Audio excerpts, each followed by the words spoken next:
on the right, um, have you met him yet? Because if you haven't, and if he's not actually approached your life, then you've got lots of surprises coming in because he's almost there. You know, I feel as though commitment, love, romance, abundance is almost there. So is he there yet? Let us all know. He is, yes. Oh, good. Good. Right. So we're going to. Well, I always have to be careful because sometimes we've got this time scale. I'm seeing things in the future because that's where I live most of the time, in the future. And you are operating and functioning today. So, of course, we have to synchronize what I can see with what's happening really in your life. And that's why I'm always very careful to make sure that we're accurate, we've got it right, we know where we are, and then we can look at what's going to happen next. But usually, Desiree, when we have the crystal ball, bringing in such prominent images about you and your life, that's when really you can't falter it. It's a clairvoyant image, it's a psychic image, it's come from spirit as well. It's not being predicted through cards or, you know, there's nothing random about it at all. Okay. And is she with you in spirit? I believe she is. Yeah, I think she's around you. I think you can feel Anne, can't you, your mum? And I feel that this is so special as well, particularly today, because she's sending you those hearts, those hugs, those kisses, cuddles, big, big cuddles. If I was with you, I would hug you and I would just really share that emotion. She's showing you this card as well. I brought this out already. This is a more mature relationship, a marriage, a signal that there's a commitment that is going to just grow and grow and grow, get better and better and better. And this is a card that I'm taking now for you, Six of Pentacles. This is about a time scale. So this is June this year. It's the 6th month of the year. This is when you will be feeling as though you've achieved something that you've really thought you weren't going to. This, I feel, is more in the area of financial stability. It's got pentacles around it. You've got savings here, and wanting to stockpile even more, put pennies away, but then more than that, and create a lovely sort of soft bed of a nest egg for you. So it's putting everything away. It's not just money either. These are assets. These are things that you've had for a while, and also like collecting precious items, and you're starting again. This is the card from the tarot. This is the full card here, but it's in my romantic deck, which are the Victorian cards, which are the British sort of Victorian, Queen Victoria, and very romantic they were too, and perhaps a little bit sort of daydreamish, but you're not being. And this is telling you that you will be making preparation here for some very special times to come. And Anne, your mum from Spirit, is smoothing the path. She's like got a sweeping brush and she's sweeping everything away. She is. Yep. is that is that what she did? It's who she is. I feel it. Yep. Okay. Well, I feel that this is leaves as well. So we've got the timescale card of June, where your life is going to turn around this June, and that's about prosperity here. So don't forget that month where you're making plans, they're all coming together, and you're happy about that. I've got 3 children here as well. Are they yours? Do they belong to you? They are mine. Yep. Yeah, yeah. They're all on your beach, all around you, you know. So you're going to the coast. You're going to be on a beach somewhere, all of you together. That's nice. It's a nice sort of windy, sort of really lovely upbeat feeling. It's lovely, warm wind, warm breeze, very gentle. But the autumn, the fall, it's autumn in England, it's the fall where you are. That is going to Mhm. be when she's sweeping all the leaves, and she wants to say to you, it will all be resolved by then. You won't really have anything to worry about from then. Everything is all in place and it's all fitting together. Who is it that is higher learning? Who is going to be learning so much more this autumn? A new training, being a student, or something that is very important that's coming in. Is that you, or is that one of your family members? I don't know at the moment. All right, well, Um, maybe it's you, but you're being told here to take action. And this is from your mum and from spirit. So it's not just on a personal basis here, Desiree. This is about you taking action in your life and wanting to meet your milestone. So you will be setting some goals for yourself. It's probably important for you to do that today and also within the next 2 weeks. Try and think about where you want to be in September, October, because those are the months that your mum, your I already aunt, set goal of where I want to be in there. Yep. I have where, set a goal of where I want to be. Yes.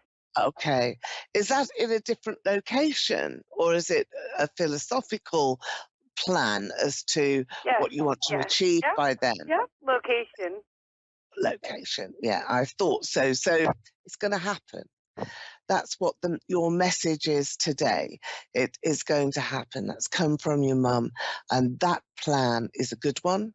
You have to bring in first the prosperity in June, of course, because that's when you need to have all of the ends together. You'll perhaps be Yes. signing That. Yep. contracts. Yeah, yeah. Mhm. And it will work, as if by magic. It's going to work. You have this card from the angels as well. We're just taking this one here, and it says success, if you can see it. And the angel today is your mum, of course, and the success that she wants you to have, she never had. Do you understand that? I Uh, do she, understand that. okay, she never had it. And that, I think, is very special message here for you, because it's out of this world. It's outer worldly, otherworldly. That's the saying, because it's coming in from this very special place. And she's giving you that as a gift. She's almost saying to you, look, you can do this and I never could. And I'm so thrilled for you. I'm so pleased for you. There's a ring as well. I want to show you a ring. She doing this with her fingers. I think she always did. There was a ring that was too big or something. It went round her fingers too much. She hated it and got annoyed with it. But she wanted, is that true? She wanted to let you know that she's there with you.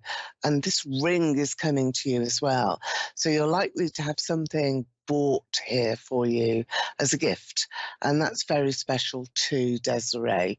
So 3 children, very healthy, no problems. Stop worrying about the youngest. I think you're just Yeah, she's right. Yep.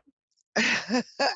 and you do, don't you? Just worry a bit too much, and there's no need. There really isn't any need at all. There's lots of love here for you, and lots of luck as well this Valentine's Day. So I feel love and success is around you this year, and take it and be so very, very pleased with your mum having come through from spirit today. It doesn't always happen, but there's Anne, and she gave you that message from the crystal ball straight away. It comes straight in. She was with us. She was with us before you joined speaking to me. There she was. She knew where you were, and that's Really? important. Yeah, because she knew you were talking to me. She could see my light. She can see your light. That's why she came in. That's how it works. So That's when you're beautiful. That's well, I know it's lovely. I mean, you're quite quite choked myself because I saw her initial in the crystal. I saw the lady coming forward. So I knew she was there for you. And everything that she's told you, you already knew. And it was already in the plan. So it's going to work. It's there for you. Be lucky. Be very lucky. Thank you very much. Speak to you, Desiree, and I'll speak to you again. Okay, thank you for joining us here on Moonstruck TV, A1R Psychic Radio. So I'm through now, I think, to my next caller. Paul, is it? Paul in Scotland. Hello there. Hi, yes. Hello, Paul. You're through to Eleanor Grace. I'm down here in London. How's it going up there in Scotland? Is it nice and chilly and cold? Yeah, okay. Whereabouts are you in Scotland? In Bathgate. Okay, lovely. Well, let's have a look at you. I'm going to, again, take my crystal ball here. It's very powerful. We always love to do this, particularly on Valentine's. So let's have a look here. This is the amethyst crystal. I'm just bringing it right up here to the screen so that you can see. Now, Paul, I feel as though you want to make a commitment to somebody, or you want to propose, not necessarily marriage, but you want to make a statement here to somebody. I've got a lady here to your right. She seems to be quite far in the distance here in your crystal. And to the right of my scene here, I've got all sorts of things collapsing. So this is distant past, not the future. And the collapsing elements here is a bit sort of like snow would fall very quickly. And I feel that that's something that you've endured and that that has happened in the past, has marked you and made you feel very tentatively going forward here. But I've got this wonderful girl who is very, very much in your future and part of your life, and somebody that embraces you, sort of warts and all. So she's quite prepared to take you on. And there's a very busy business that's here as well that I can see. Money changing hands and you feeling as though you're being very successful. A creative journey is what you're on. So I do have here a very strong pathway. And the pathway that I can see is a little bit like that yellow brick road. You know, you've had to dig deep here and find a lot of courage and find a lot of ingenuity, the ability to really see your way forward, think on your feet and really just work hard. You know, there's lots of twists and turns that have been taken already. There's another male that I can see here in your crystal. He's either a partner, a really good friend, or a brother, somebody who is surrounding you with support, which is brilliant. And this business opportunity coming out of creative thinking. So it's something that you may start small, you may have already done it. We'll check in a moment when we look at the cards, but it's really, really necessary for you to believe in yourself. Is that something that you've already started, Paul? Yeah. Okay. Is it recent? Is that something that you're sort of, oh, is that the right thing to do? Is that how you felt? Yeah, it's been recent. Yeah, okay.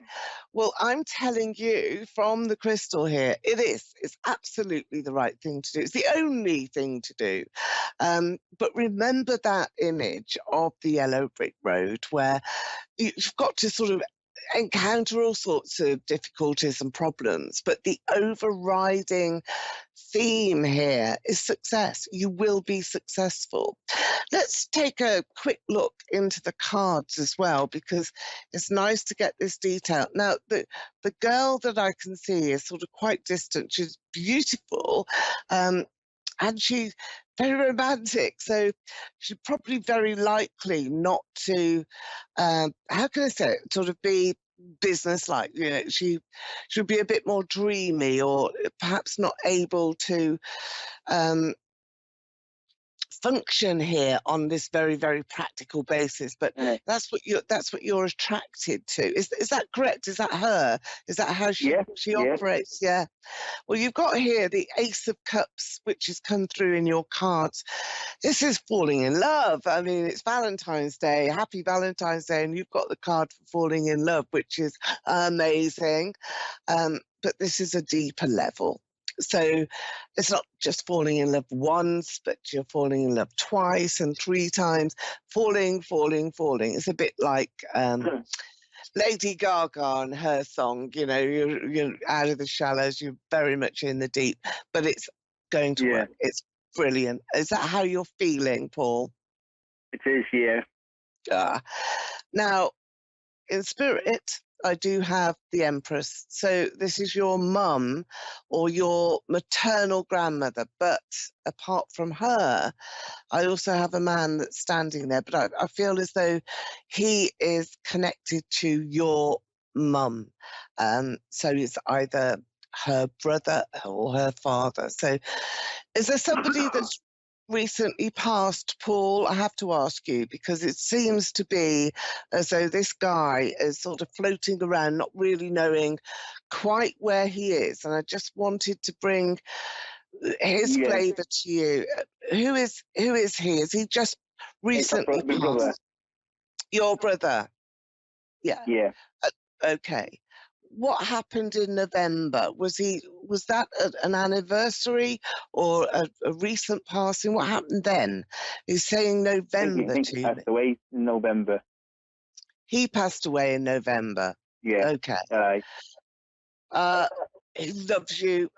He wants to say that to you. Oh dear. He's very emotional, but he's been a bit lost. I don't think he knew where he was straight away in November when he passed. But you were there, weren't you? Did you light candles for him? Or did you put a light on for him? Because he could see you. He could see your light. Do you understand that? Is that something that's relevant to you? Okay. Yeah. Well, remember the knock on the door? Did you used to play that as children?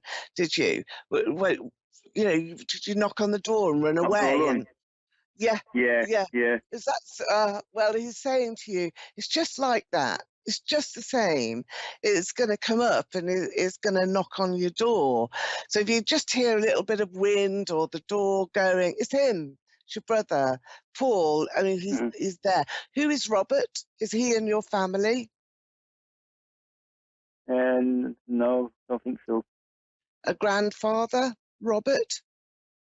You'll think about it. Okay, well, Paul, watch for that name, will you?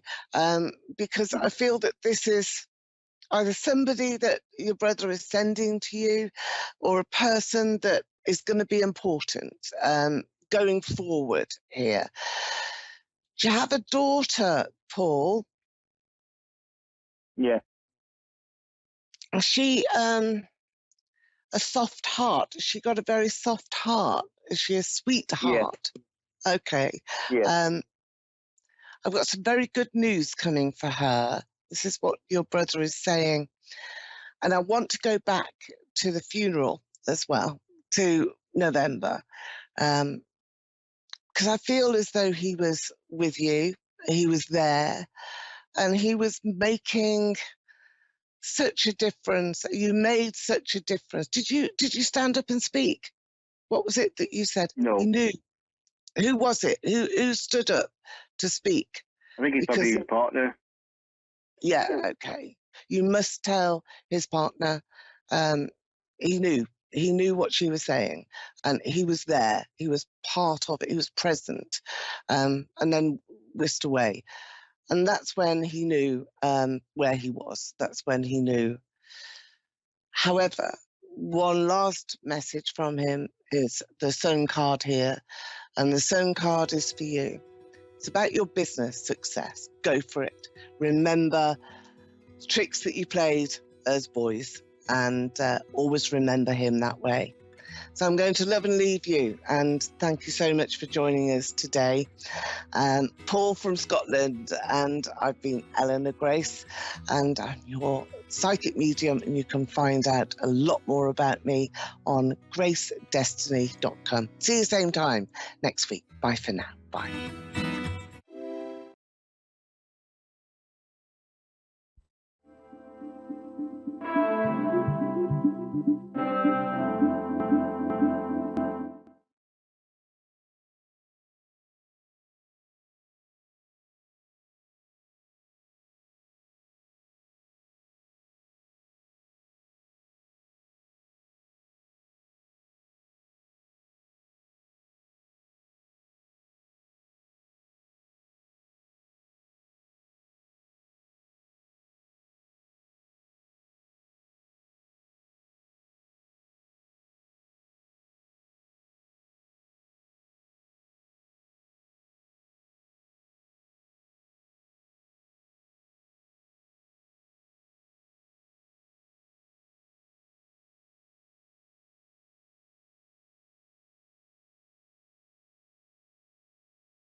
You're listening to A1R Psychic Radio, Earth's #1 psychic radio network, and watching Moonstruck TV, enlightening television.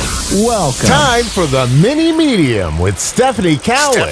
Live from tarotwithsteph.net. Connect direct. In North America, dial 888-454-2751. In London, 20-3519-2158. In Sydney, dial 02-8488-3147. Or online, contact us through our Facebook page, facebook.com/psychic radio. Or one of our websites, askoneradio.com or moonstruck.tv. This is the Mini Media on A1R, the Ask One Radio Network. Hi. Hello, my friends. Welcome to the Mini Medium show on the A1R Psychic Radio and Moonstruck TV. Happy Hump Day. Happy Wednesday.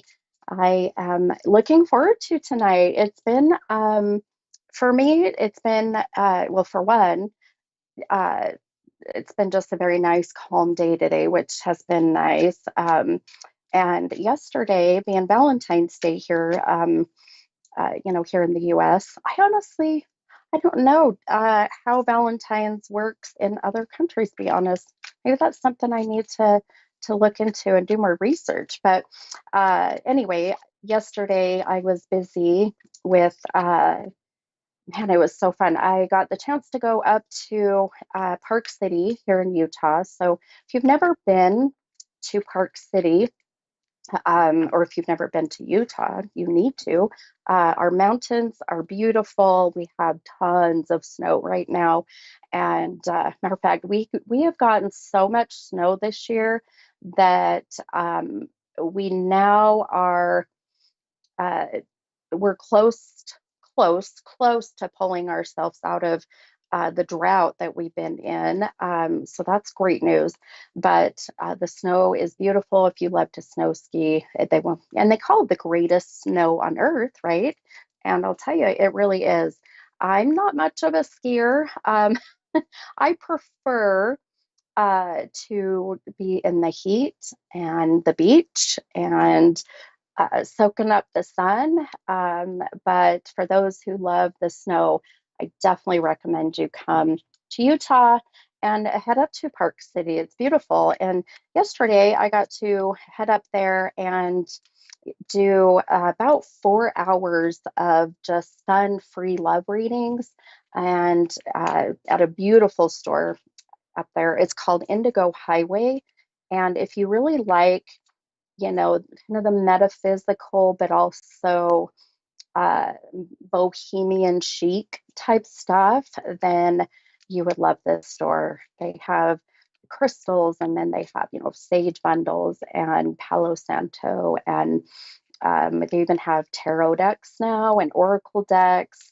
Man, you name it. They have tons of just amazing, merchandise. And I forgot to wear them today. I should have put them in, but I got a pair of beautiful evil eye earrings, and I believe they're opalite, if I remember right. Anyway, beautiful, beautiful jewelry, all sorts of stuff. And I actually, got this really soft minky blanket. And if you're not familiar with what minky blanket is, I always forget. Sometimes I need to remember. Not everybody knows some of the terms, that we use in the U.S. or the companies, but it's the minky blanket is as soft as like a chinchilla, animal, right? So it's just I end up purchasing this one that goes around your neck, and it warms up and gives you either heat, or you put it in the freezer and it's nice and cool. And so I thought, this is perfect, because when I do readings and when I start to channel the spiritual side, the spiritual world, and even if if I am in a room with a lot of energy, I sweat, and it's crazy. I get so warm. I am not one that gets cold when I feel spirits or souls from the other side. So sometimes I've walked in and felt a chill, and you knew that there was a soul spirit in the room. But for the most part, I get really warm. So I bought this, of course, for the heat, because what no better way to have nice soft chinchilla softness and heat on your shoulders and your neck, but also the coolness of it as I'm doing readings. So y'all might see me one day wearing this beautiful, like, chinchilla looking fur. I promise it's not. It's actually now minky. This is faux fur, So anyway, but yeah, yesterday was beautiful. Valentine's Day, I got to share love with many people. I was nonstop, one after the other. It was amazing. Then I came home, and after I fought a terrible snowstorm down the canyon, and I came home and sat with my family and my husband, and we don't really celebrate Valentine's, just not, we don't feel like we need a holiday to share our love, and but it's fun for the kids. So got the grandbabies some things, and then also our daughter a beautiful rose quartz bracelet. And then after we kind of spent time together, I hopped right on and started doing paid readings on my, or through my Stephanie's Tarot reading page on Facebook, and did some just beautiful readings till probably about, pretty sure I was off at about 10:30. So it was a very well-deserved rest day today. I'll put it that way. It's amazing to see how the universe brings uh, so many beautiful blessings, but then it also reminds you, slow down, Stephanie. Take some take some of that time for yourself. And so I encourage you all, make sure you're doing that self-care, that self-awareness, because it's so easy when you do things such as I do, and sharing, this gift and the gifts that I have, or whatever it is. If you're doing, stuff for your family or the community, I cannot encourage you enough to make sure that you take care of yourself and do that first and foremost, because obviously at the end of the day, if you're no good to yourself, you're going to be no good to anyone else. And I need to practice that a whole lot more. So it was beautiful. Amazing day yesterday. All right. Well, let's go ahead. I'm going to pull our affirmation for the day, or well, for the week, I should say. For anybody that's new and listening, I'll pull an affirmation card based on the numbers or a number that I'm drawn to. And I really it's just an intuitive number that pops in my head. And usually, if not always, that number ends up connecting to either one of my callers, um, or it ends up connecting to someone that ends up joining my live that I do on my Facebook page on Stephanie's Tarot readings. I do 2 hours of free readings. And so if you're listening and you're ever interested, head on over to my Facebook page, Stephanie's Tarot Readings, and I just randomly pick people that are, that are on and watching, the viewers, and we just go with whatever comes. Or if you have a specific, question, we also can do that. But yeah, it's fun. It's a fun night. Wednesdays are my busy nights. Days is rest. Nights are busy, but I love it. When you enjoy what you're doing, it's not work. It's just it's enjoyment. I look forward to it. Okay, all right. So the number that, as I've been sitting here, that has really popped into my head, and that's usually my spirit guides, my intuition, telling me that this number is very significant to somebody, obviously. And so I pulled the 16th card, and this week's affirmation says, it is easy for me to attract all that I need into my life. I do this by relaxing and trusting that things are going to work out perfectly. Is this really cool? Would I just literally say to you, relax, I mean, this is a different relax, but just trusting everything's going to work out okay. And, I'll tell you that uh, the first part of this says it is easy for me to attract all that I need into my life. And, I'm going to be honest, when I was not in the mindset that I am in now, with the positive and just being optimistic and trying to, manifest everything in my life, of what I really want, I was seeing so much stuff come my way that was so negative and was just so difficult. I seriously felt like, gosh, you know what? That saying, if I didn't have bad luck, I'd have no luck at all. And I was in that rut for quite some time. Then when I really started to connect with my gifts, my spirituality, and really doing so much research about the law of attraction, I realized that I was doing this to myself. All the bad thoughts, anything I said, and all of it, it was manifesting twice as much. So once I realized that, okay, I need to change my mindset, I need to change my energy. And of course, it doesn't happen overnight.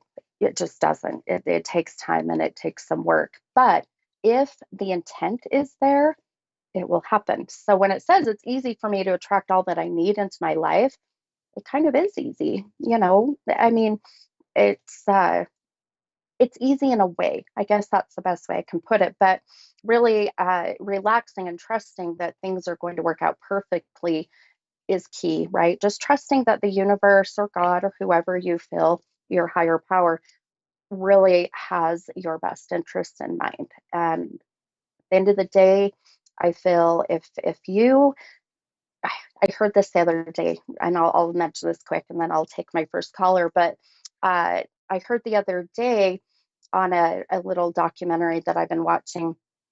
How would they put it as, uh, when my head lifted off my pillow this morning, I knew that's all I needed today. I thought, oh my gosh, how simple is that, right? And if you think about it, it's so true, right? You woke up, you're alive, you have so much to be grateful for, and that's all you need. So there you are. Inspirational quote of the day. All right. Well, with that said, I am super excited to connect with my first caller. And this caller is from South Australia. And this is Kayla. Hi, Kayla. Hey. How are you? Yeah, not too bad, thank you. How are you? I'm doing pretty well. Thank you. Thank you very much for asking. I'm happy to, I'm pulling some cards out, so apologies for a minute here. I'm happy to help you with a reading tonight. What can I help you with? Just, I don't know, a general, or I'd really like to connect with my partner's dad because he's been struggling ever since he's passing. Okay, okay, okay. All right. So I want to make sure I understood you correctly. So a general reading, or try to connect with, did you say your partner's father? Is that right? Yep. Yep. Okay, perfect. Okay, great. All right, no worries. I'm going to just kind of take a minute to get my mind quiet, but also pay attention to any changes within myself or the room. And so, if it's quiet for a minute, don't go anywhere. I'm here. I just That's okay. sometimes it's nice to be in the silence for a moment. Okay, my friend. Okay.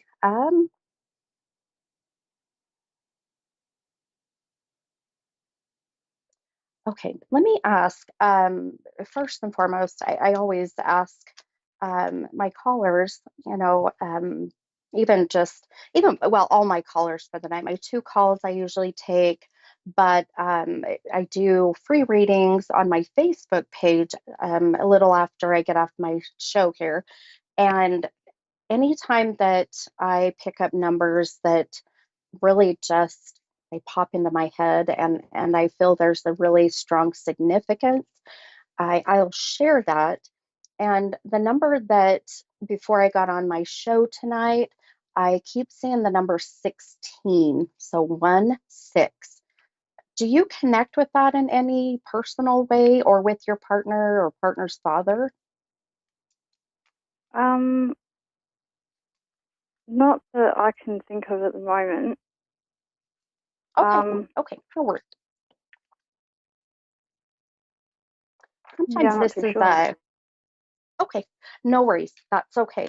I I always ask, and I know that someone of my that will come within my path tonight, this is going to be significant. And really, just keep in mind, this can be the 16th of a month. Sorry, the first and sixth. I'm sorry? Could it be the first month, the first day of the 6th month? Yes, ma'am. First Yes. of June? Yes. That's my partner's birthday. Perfect. Perfect. Okay, wonderful. Okay, so this very well is already possibly your partner's father starting to come in, give us some connection already. So I love it. Just gave me chills. Gave me chills, Kayla. I love it. I never doubt, I'll tell you, people will come to me and they'll say, doesn't quite make sense. And I say, it's okay. It will. And it always does eventually, you know. Okay. All right, my friend. Yeah, it's amazing to see. Okay.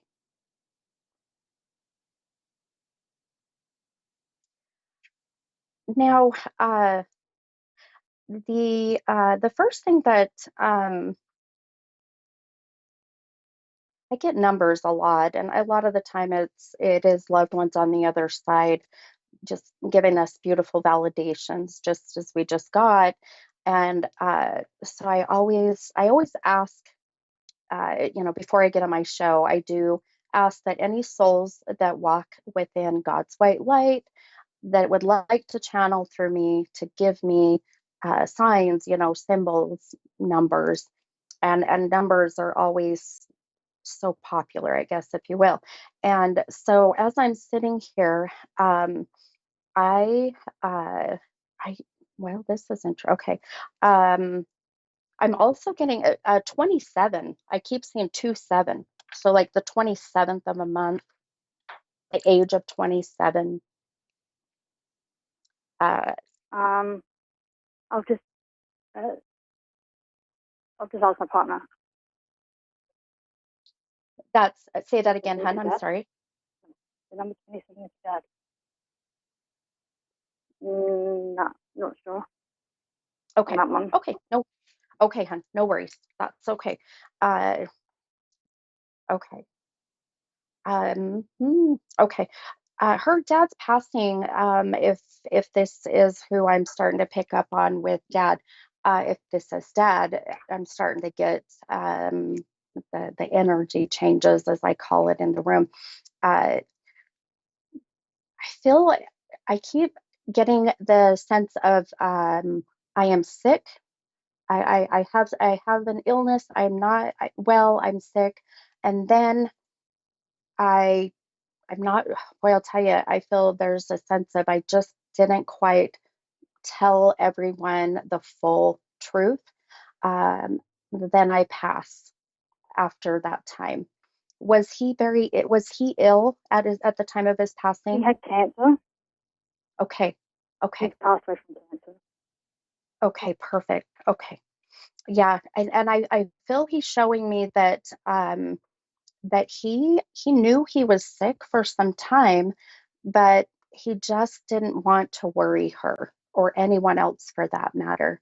Do you understand that? Yeah, I do. Yeah, okay. Um, he refers to her as his baby girl. This is my side. She has to be the youngest, the only girl, or they just had a really close relationship together. One daughter and 3 boys. Yep. Perfect.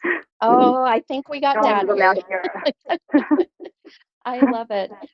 Yeah. He says this, my baby girl. He um he thanks her. I hear to tell her thank you for uh he's just showing me the blanket keeping him warm, his feet keeping his feet warm. Do you understand that? Yeah, because he passed away at home. Yes. And his wife or she was saying sorry, or if she was trying to keep him, Yeah. Yeah. Okay, perfect. Yeah, he's so grateful that that so many, and he, wow, he's a proud man, my friend. He is a proud man. Mm. He is uh he says that he he did not want for his family, especially his baby girl or any others for that matter, to have to do the things they had to do towards his end of life. Um, uh, at, he's showing me, and well, my legs are starting to get really heavy, and I'm filling up full of fluid. Was he pretty swollen at the end of at the end of his life? He was on oxygen at the end. He was his it was in his lungs, the Okay. cancer. Yeah. Okay. He's mentioning how swollen he was. I don't know if you recall. Yeah. It, yeah, He he's mentioned. he was very he got really skinny, and then towards right near the end was had fluid in his chest as well. Gotcha. Gotcha. Okay. Yeah. Okay. Um, he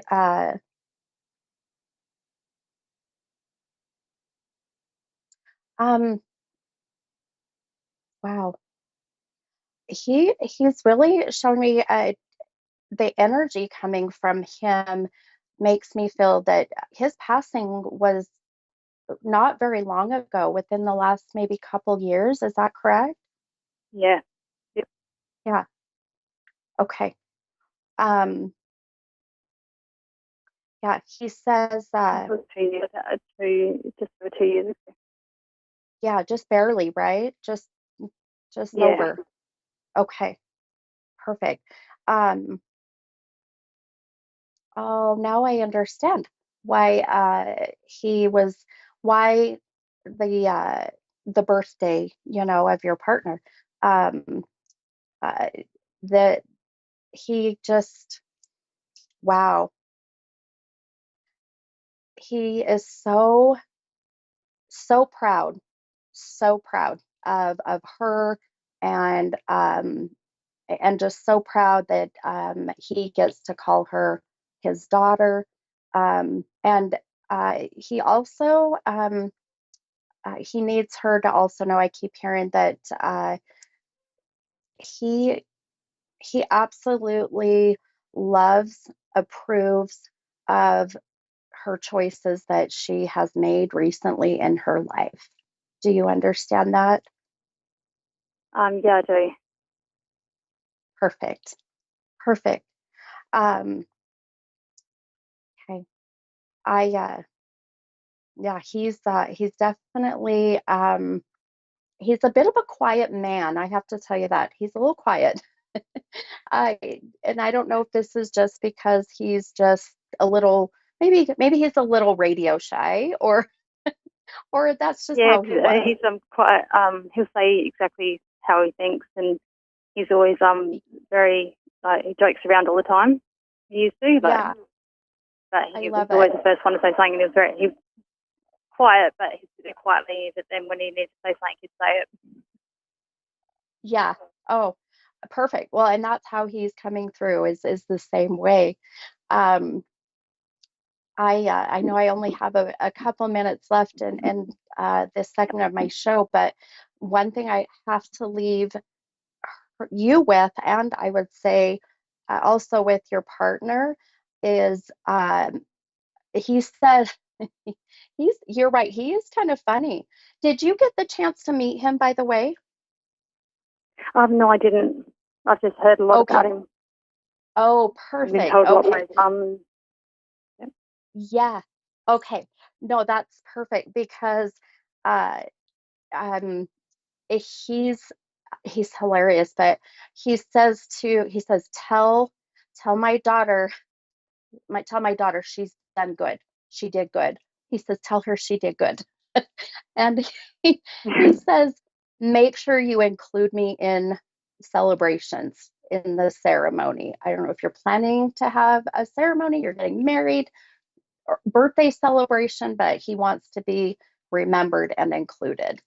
So make sure you honor him for sure, okay? Yeah, okay. I love it. And one last thing, really quick, too. I do feel that uh, he he's really wanting her to make sure that she. This is interesting. He says for her to make sure she gets her knees checked. Her knees. I don't know if she's having issues with her knees. Very random. His wife has had a knee reconstruction, so she's got pain in her knee again. Ah, perfect. So this just validates that he is watching over her, sees the struggles, and now he's saying, please tell her to make sure she takes care of those. And how amazing is that? I love it. Amazing, beautiful validations from her dad, my friend. I love it. Well, I hope just this little bit helped you and your partner, and just give you, just some comfort knowing that he's watching over you all. It does. Thank you. You're welcome. Have a wonderful evening. Thank you, Kayla. Thank you. Bye. Okay, bye-bye. All right. Perfect. I love it. Oh, how beautiful.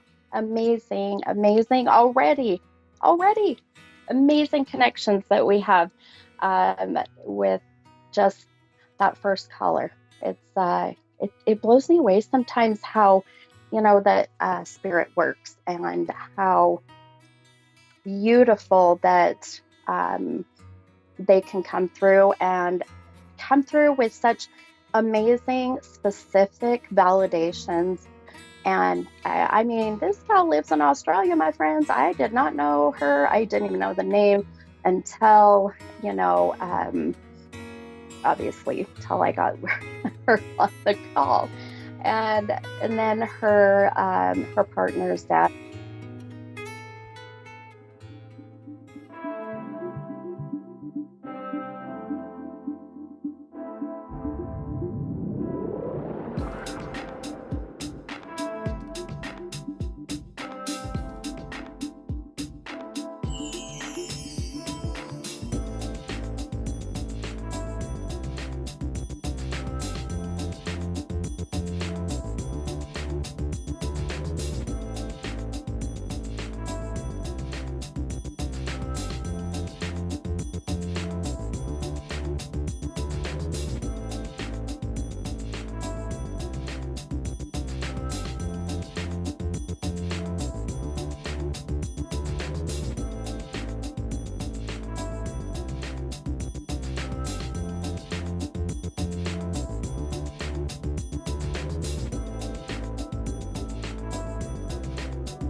You're listening to A1R Psychic Radio, Earth's #1 psychic radio network, and watching Moonstruck TV and Lightning Television. Welcome. Time for Psychic Paths with Suzanne Marie. Live from PsychicPaths.com. Connect direct. In North America, dial 888-454-2751. In London, 20-3519-2158. In Sydney, dial 02-8488-3147. Or online, contact us through our Facebook page, facebook.com/Psychic Radio. Or one of our websites, AskOneRadio.com or Moonstruck.tv. This is Psychic Paths on A1R, the Ask One Radio Network. Hello, everyone. Welcome to Psychic Paths. I am Suzanne Marie, and this is A1R Psychic Radio. How is everyone tonight? I certainly do love Wednesdays. I am so thankful for all the beautiful souls that I get to connect with and get to know better, and it's just been a wonderful, wonderful journey into this, and especially with A1R Psychic Radio. So, welcome. I hope that everyone is feeling loved and safe and comforted by those that love them. So, I'm a clairvoyant and a light trance medium, and I'm here to do readings. I really, really, that's my passion, and I really love doing them. So, this is what we do, and this is why we're here.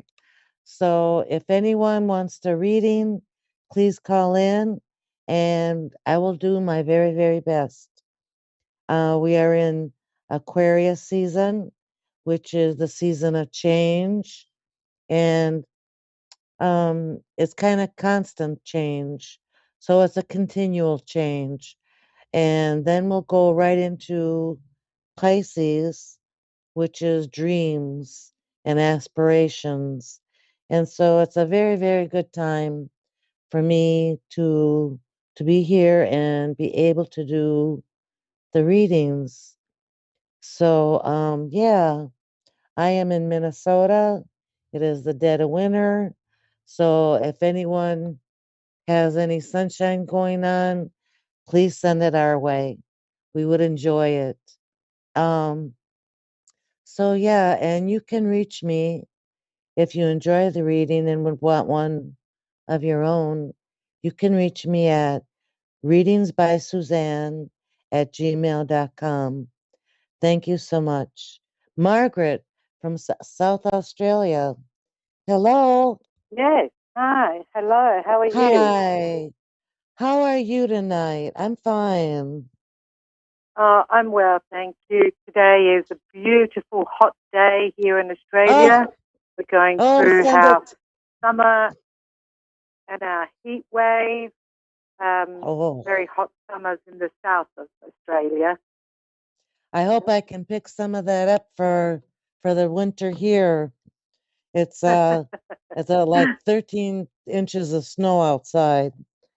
So Wow. Well, I haven't it's been kind near of snow for extreme. years. I know. Absolutely. Absolutely. What can I help with tonight? Look, Suzanne, there are several issues. One of them is my family, my brother. It's got to do with my mother's passing, inheritance. I'm not sure where Ah, this is going. okay. Let me take a look and see what Spirit says, okay?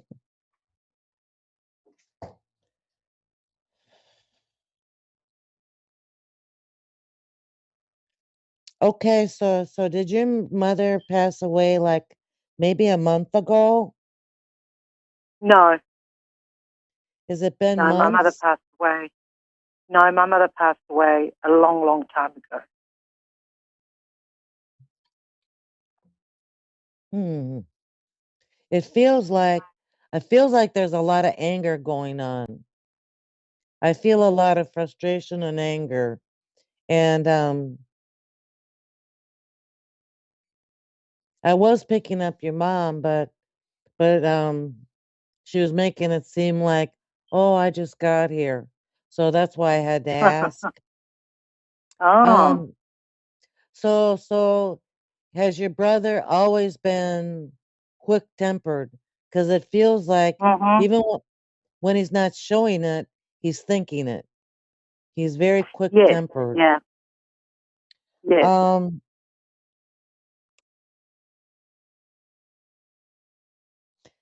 your mom is showing me that he's too reckless. He's reckless also. Um, not quite not quite seeing what he what he takes care of. Everything is quick and impulsive is what I'm picking up. Um, are you going to court? I don't know. That's why I'm asking you. I feel like you're going to go to court. I feel like there's going to be someone to mediate what's going on with all of this. And I think it needs to be, because I don't think that you can meet a common ground with your brother. Um, Yes, and I but don't think Hmm? that he can handle it he either, because I feel he has a lot of health issues. But go ahead. yeah. And, Um, um, well, my mother died 6 years ago in March. My brother Okay. is a lawyer. He became the executor, the beneficiary. He took everything he wanted and only gave me what he wanted. Now he's Oh, expecting me to. He's saying that I owe money from my mother's estate, which is not true. And I do have a legal document, but good. he's one of these narcissists that he thinks he said nobody can beat me, nobody can win me, and not even God can take me down. That kind of man. Right. That's what I So I've was had that. sensing. Yeah. That's why I I've sense had that. a lot of therapy. I'm Sorry. sorry. I'm sensing that only a mediator can deal with him. Someone that isn't involved. Um, and I feel like he will What be kind of shut that? down. He will be shut down. Yes, he will be What told does to that step mean? back. That means that you're going to be winning this court case, um, because he really doesn't have a claim. This is all nonsense. This is air. This is a lot of hot air. Um, Yes, but what he's done is he's how is the word? When you're a lawyer and you do things, you put things in company names, and he's what he unethical. did is I what call it he did. unethical. Yes, unethical. What he did is he used Unethical. all my mother's assets to build his little empire and left me with virtually 10%, 10% which I've been, it's been very difficult, and he's been blackmailing me for 6 years. So So I eventually, my mother, go ahead, honey. oh no, and I'm just saying I'm sick of it. It's caused me health issues. Just wondering, and my mother's got a deed of release. Now he wants to see the discovery note, but he cannot do it without he himself getting a lawyer. And I'm scared because he's powerful. He's got money. I don't have that much money to beat him in the legal system. But my lawyers are also forensic lawyers, and they can smell a rat, and that means that my mother's whole estate will come into this situation, and he could very well have to give me something more. That's what I'm I'm not sure. picking up. I'm picking up that you have the truth, and that's what's going to win out on this. Um, and I feel like his personality isn't going to do him any favors when he's the one in court. I do see a really good judgment for you. Yes, it's been very painful, and I don't The understand. I think it it started. feels like it's been painful for a very long time. Very long time. Yeah, yeah. But I feel like there will be an end to this, and the court will see it your way. That's how I feel. I feel like he will be shut down with all his, it just seems like he's angry, and that's not going to get him far. And your mother is very much on your side. Um, she's been talking to me, and she's on your side as well. So I just want you to know that. She says she loves you dearly. Well, I loved her, and I took good care of her until the very end. I even dressed her when she passed. She's a really, really sweet person. She's just really sweet. So I wanted to give you that, and just please be patient. Thank you. And you will find that judgment, I promise. You will get justice. Can I ask you, thank you for that, because it has to end, because it's caused me illness. And I'm fortunate that I'm here. But I'm strong, and I need this. I need this because a man's created fear in my life. I'm getting therapy. But thank you for that. I appreciate it. Look, I've been on my own for a very, very long time. Will I ever meet anyone in this lifetime? Will there be anyone for me? I feel like it. I feel like that it will have something to do with your health. So you may meet him in a medical situation, like a clinic or something. But I do feel like that will be sometime in the summer. The meeting will be this summer. I do have to go, but thank you so much for allowing me to share with you tonight. Thank you. Thank you very much. I really, really appreciate it. So my health is good. I just wanted to know that. Is my health okay? Yes. Thank you. Thank you, Suzanne. Very, very appreciative. You have a beautiful day, okay? Thank you, Suzanne. Much appreciated. Bye-bye.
You're listening to A1R Psychic Radio, Earth's #1 psychic radio network, and watching Moonstruck TV and Lightning Television.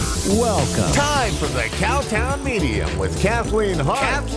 Live from KathleenHart.com. Connect direct. In North America, dial 888-454-2751. In London, 20-3519-2158. In Sydney, dial 02-8488-3147. Or online, contact us through our Facebook page, facebook.com/psychic radio. Or one of our websites, askoneradio.com or moonstruck.tv. This is the Cowtown Medium on A1R, the Ask One Radio Network.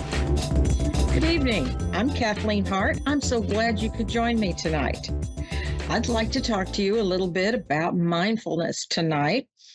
Some things I've overheard in public heard friends talking about, seen folks post about on social media. There's a lot of scary things going on in the world. I think everybody's well aware of that, but everybody's talking about it a lot, perhaps focusing on it too much. And I hear folks talking about, oh, how badly they've been treated, what horrible things someone said to them. And they go on in great detail about these things. And I don't think they're aware that the way the law of attraction works, you get what you put out. The energy you put out into the universe is what you're going to get back, what you're going to get more of.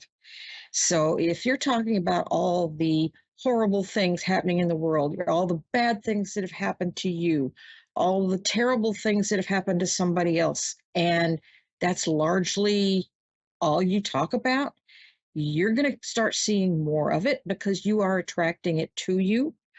And the world needs a lot less of that right now. So let's think positive. Let's send loving thoughts to everyone, and especially to ourselves. We need to love ourselves first so that we can love others. And we need to build ourselves up, talk about the good things and the things that we want to do, things we want to focus our time and our energy on, the things we want to get back.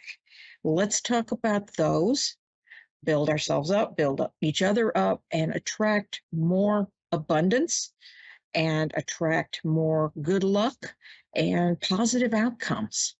So let's focus on the positive. I know you've probably heard that too much, but it's a good advice. I see we have a caller tonight.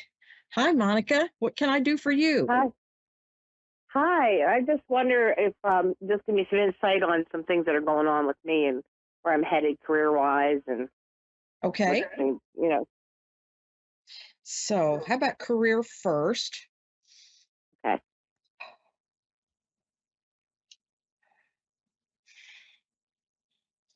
Get excited. Good things are coming.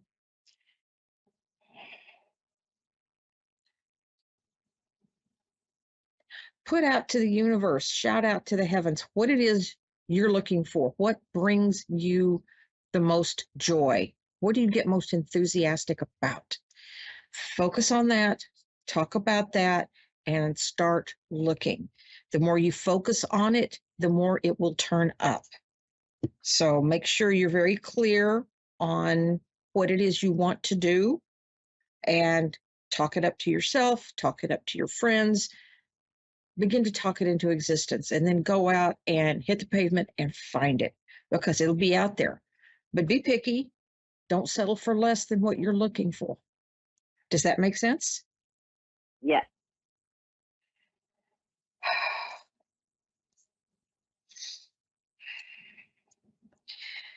I feel like there may be some challenges ahead for you.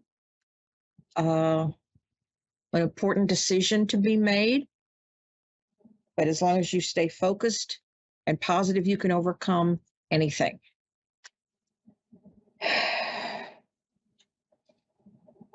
If you expect miracles, you're going to get one, but stay focused.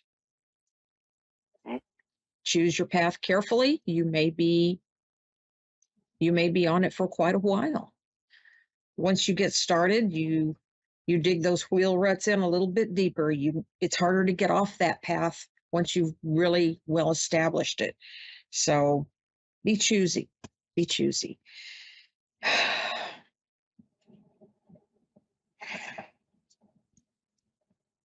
Feel like there's someone going on this journey with you. There may be a move involved. It feels like it's either a physical move to a different location, perhaps even a different city. There may be a change in relationships that goes along with it. Does that make sense to you? There might be some travel, but not really as far as a change in relationships, but maybe some traveling. Okay. I feel like the change of scenery will do you good. Uh,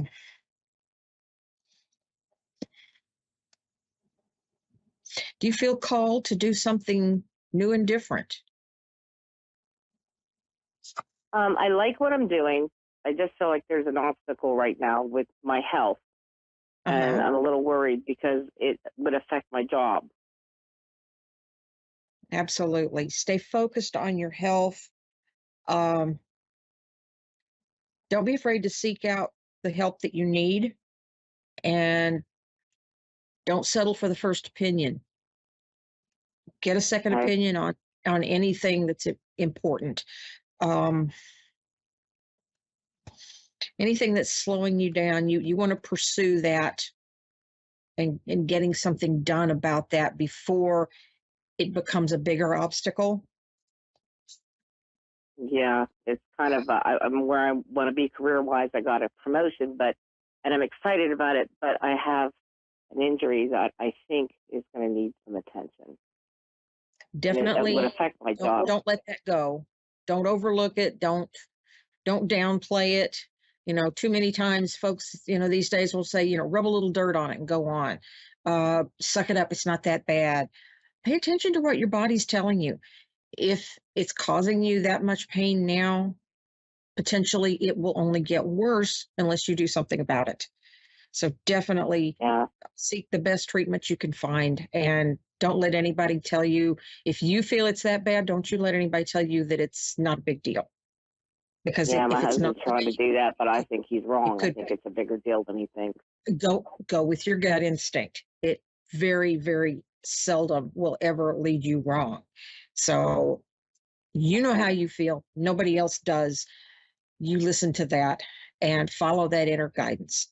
If it hurts, get a doctor to look at it. Go to a specialist. Don't mess around with somebody who doesn't know enough about what you're going through. Does that make sense? Yeah. Yeah, I've been rubbing dirt on it, hoping it would go away, but it's not. It's not going away. Too many of us were raised to do that, and that is not the best answer. It really isn't. Well, it's just because career-wise, I'm kind of where I want to be, and then this happened. Mm-hmm. So, well, you want to defend that career. If you worked long and hard to get there, don't let this get in your way. But don't just ignore it, because it won't go away. Yeah. Okay. Be courageous and get the help you need, and don't wait. The longer you put it off, potentially the worse it's going to get. Okay. You always worry about whether you not have whether you have the money to pay for. That can always be a challenge. Focus on it and shop around. Not everybody charges the same thing. And sometimes if something insurance doesn't cover, talk to the providers, because sometimes they have a contingency plan for that. They may offer cash discounts. It's always something to ask about. The worst thing that happen is they can say no. I haven't heard one yet that did. Make sure you take some time for yourself, a little quiet time, a little personal time to pursue your interests, and just calm yourself and work on healing any worries or concerns you have that maybe you don't feel like sharing with anybody else. Definitely not with everybody else. Okay. Yeah, definitely. You need some me time in there too. Gives you a chance to get a new perspective, look at things from a different angle. What I'm hearing is look at the big picture. Take a step back, and is it going to matter in 5 years? Is it going to matter in 5 days? Is it going to matter tomorrow? Kind of helps you prioritize where you spend your time and your thoughts. If it's not a big deal, don't dwell on it enough that you make it a big deal. Does that make sense? Yes. Okay, good.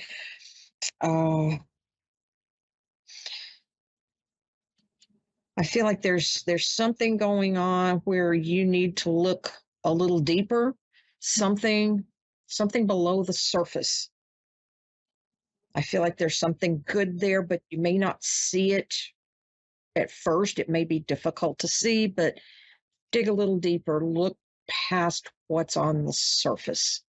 Closely examine it, because I feel like there's something good waiting there.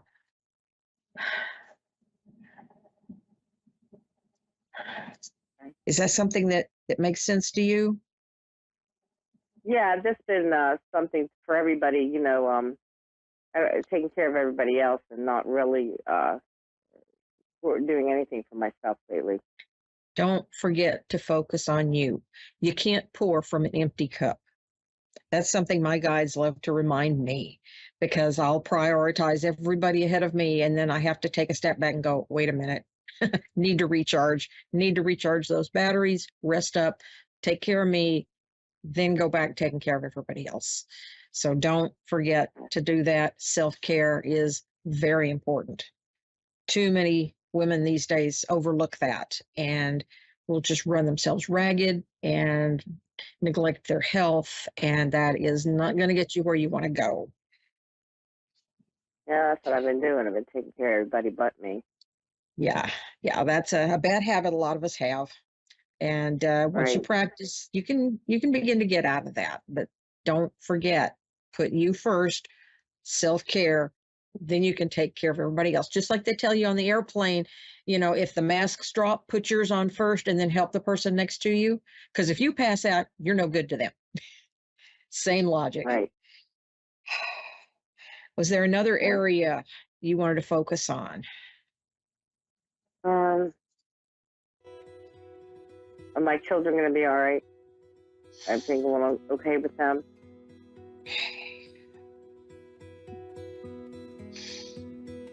What I'm hearing is they need to simplify. Somebody is making a big deal out of something that really isn't a big deal. And it's coming between two of them. I'm not sure if that's between two of the kids, between one or more of the kids and you, but there's somebody is letting some small issue get in the way. So let's pay a little attention to that and try to air that out and make sure everybody's on the same page, so we're not spinning our wheels and going in the wrong direction. Does that make sense? Yeah. Okay. Well, I see we're short on time here, so I want to thank you again for calling, and I want to wish you a good night and good luck with everything. And don't forget to take care of yourself.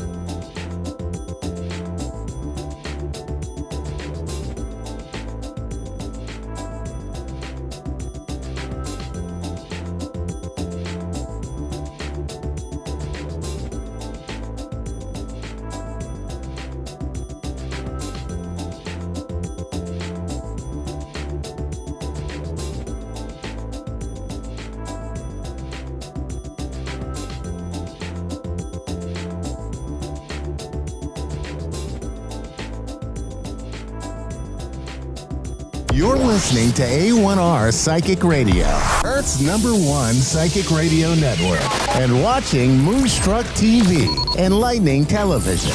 Welcome. Time for New York City Celebrity Psychic with Perry Lyons.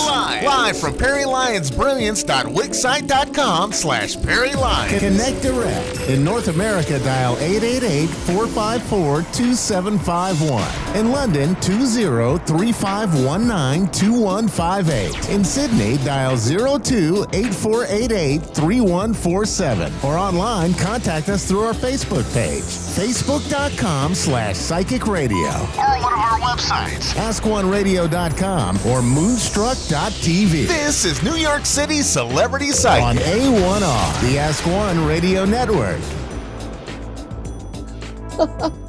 Hello, my cherished ducklings. I am live. I'm still live. Look. Hello, my cherished ducklings. How are you? Today's show comes to you from Woodstock, New York, where I'm traveling. And I'm sorry, I didn't mean to feature the plug in the wall there, but I do want to show you. I've got a new line of jewelry out. This is come from my line. The Countess Goes Swimming. So if you ever want some custom jewelry, the site will be up in a few days. Anyway, I'm so happy to see you. And my name is Perry Lyons. I never believed in psychicness, but psychicness believed in me and came and got me. So here I am for you. I've been doing mediumship, tarot, clairvoyant, clairsentient, shamanic, and every other kind of reading and healing you can think of for the last 15 years out of New York City and also in Hollywood. Pretty fancy, huh?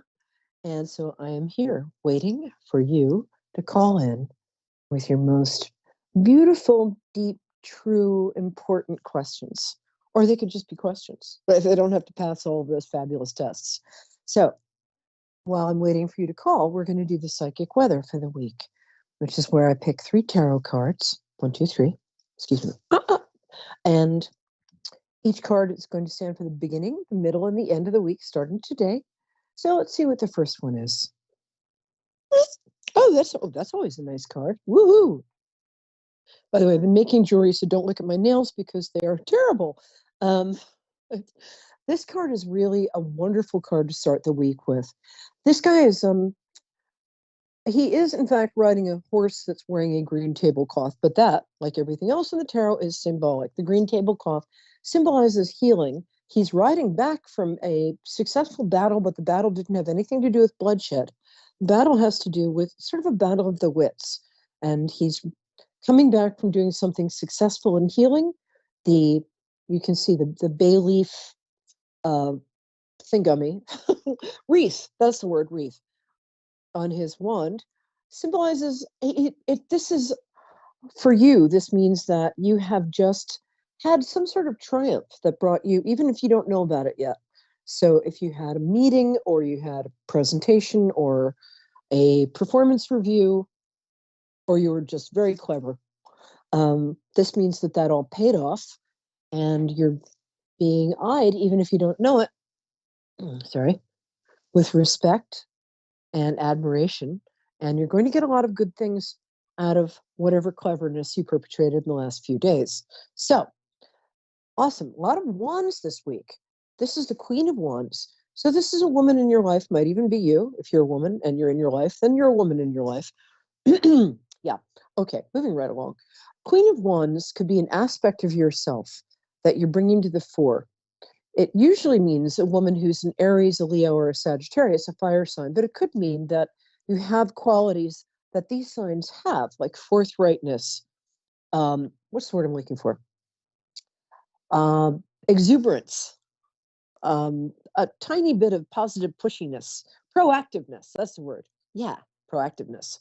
Oh, hi, Cambria. What a beautiful name in Erie, Pennsylvania. I'm going to finish this and I'll be right with you. Thank you. Stand by and breathe in deeply and think of your question while I'm finishing this. Cool? Cool. Great name. Okay. Okay, sure. Yay. Okay, so the middle of the week, you're going to either be, this woman is going to be in your vicinity and helping you out in some way, or you're going to be activating this side of yourself. So this is a Leo, Sagittarius, or Aries woman. Like my friend Jennifer, who suggested I wear my newly made necklace on the show tonight. So see, it's a fire sign woman helping me out. It's already coming true. Or it's you activating this part of yourself in your own best interest. So yay, I love doing that. And what's the last card? Okay. Oh, that's interesting. This means the Judgment card doesn't mean actually that 1970s teen idol Leif Erikson, who this angel looks just like, but you're too young to get the reference. So Leif Garrett. Why do I always say Leif Erikson? Sorry. Teen idol, as opposed to the first person who actually discovered America. But moving right along. This card means that old issues are going to be brought up to be healed. So if you get triggered by something this week, before reacting, which is easy for me to say because, reacting is very easy to do in the moment. But if you get triggered by something, see if you can catch yourself, take a deep breath, and choose a different way of reacting. So if there's somebody who annoys you or triggers you or some issue that comes up for you, Try doing that. It means that towards the end of the week, something is coming up to be healed. Let it be healed. Ta-da! Wasn't that fun? Okay.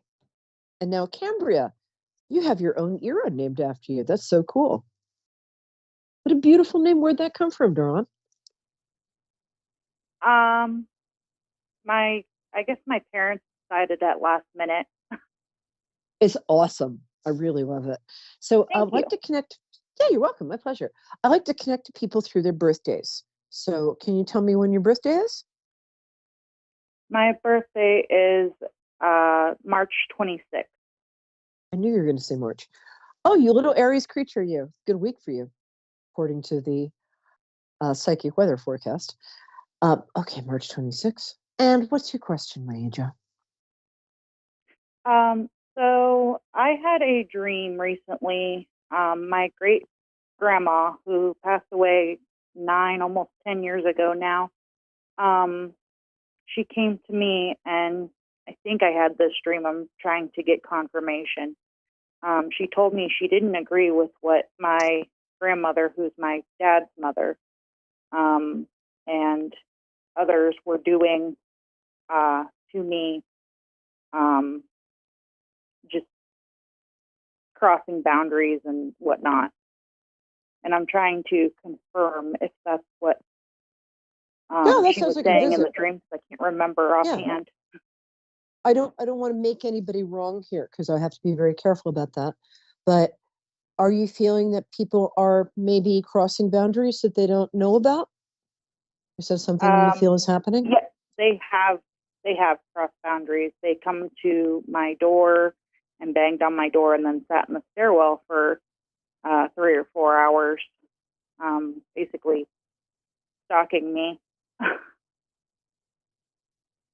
Do they have you? It doesn't feel like recently you've been a danger to yourself or others. So that's a little weird. Just from normal person land where I know you live too. They apparently don't live there. So it might be time to. Wow, can you have your locks changed? Anyway, they don't have a key. Okay, good. It sounds like some gentle boundaries need to be set. Often when I love that it was your great grandmother, because I think as women, the women in our lineage have such power and for us. And I love that you're respecting that. And that dream does feel to me, I can affirm for you that does feel to me like a visit.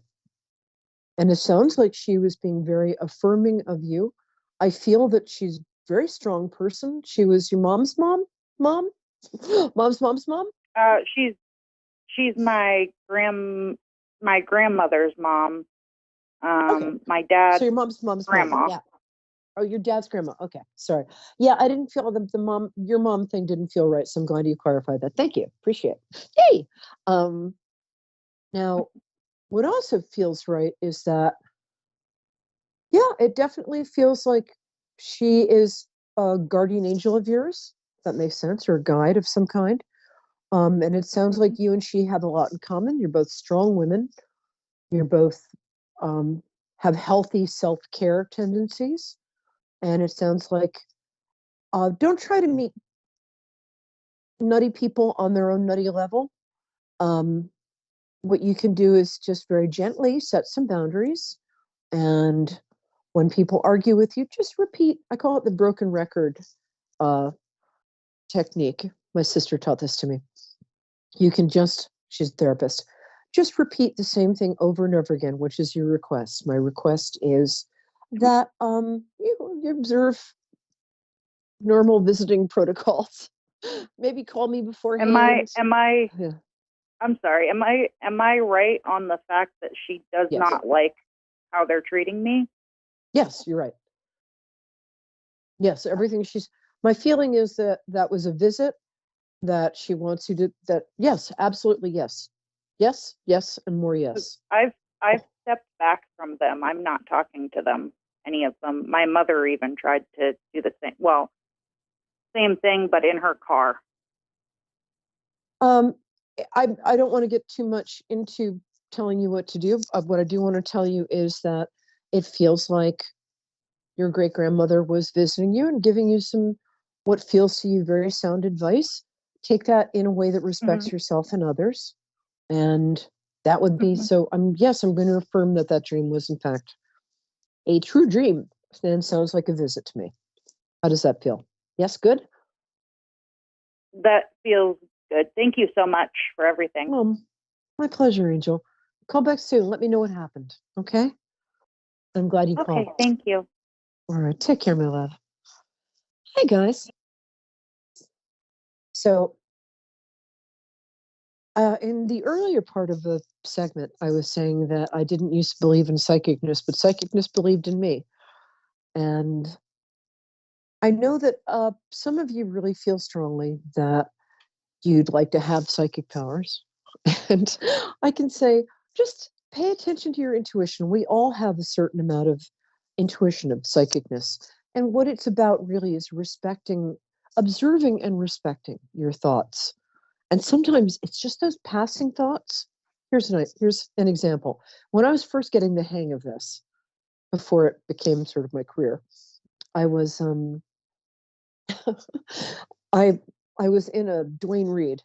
Oh, hi. Oh, Georgia. Hi, Suzanne in Elberton, Georgia. I'll be right with you. I'm just going to finish this quick story. I was in a Dwayne Reed off Canal Street, New York City, and I was on my way to go see. I wonder if I've told this story before. If I have, stop me. Oh, you can't. Ha ha ha ha. So briefly, I was in this drugstore and I was looking for hair dye. Not that I use hair dye. Only loose women do that. So, and I was, going mahogany red. No, what do I want? And so, little voice, my intuition suddenly said, "Get some baby wipes." And I said, "Baby wipes," out loud. And the security guard was like, "Miss, are you okay?" And I said, "I'm not going to get baby wipes." Security guard's like, "I didn't actually tell you to." I'm like, "I'm not talking to you." So I walked out without getting baby wipes. And I walked right into the ice cream cone of a passing tourist. And since I was on my way for a job interview and had my makeup fully on and had to go straight there with vanilla tasty freeze decorating my eyelashes, I should have gotten the baby wipes. So basically what I'm saying is, if you hear a little voice giving you a little suggestion, if you're on the way out the door and it says take an extra set of keys, listen to it and start listening for those little prompts. You know what I'm saying?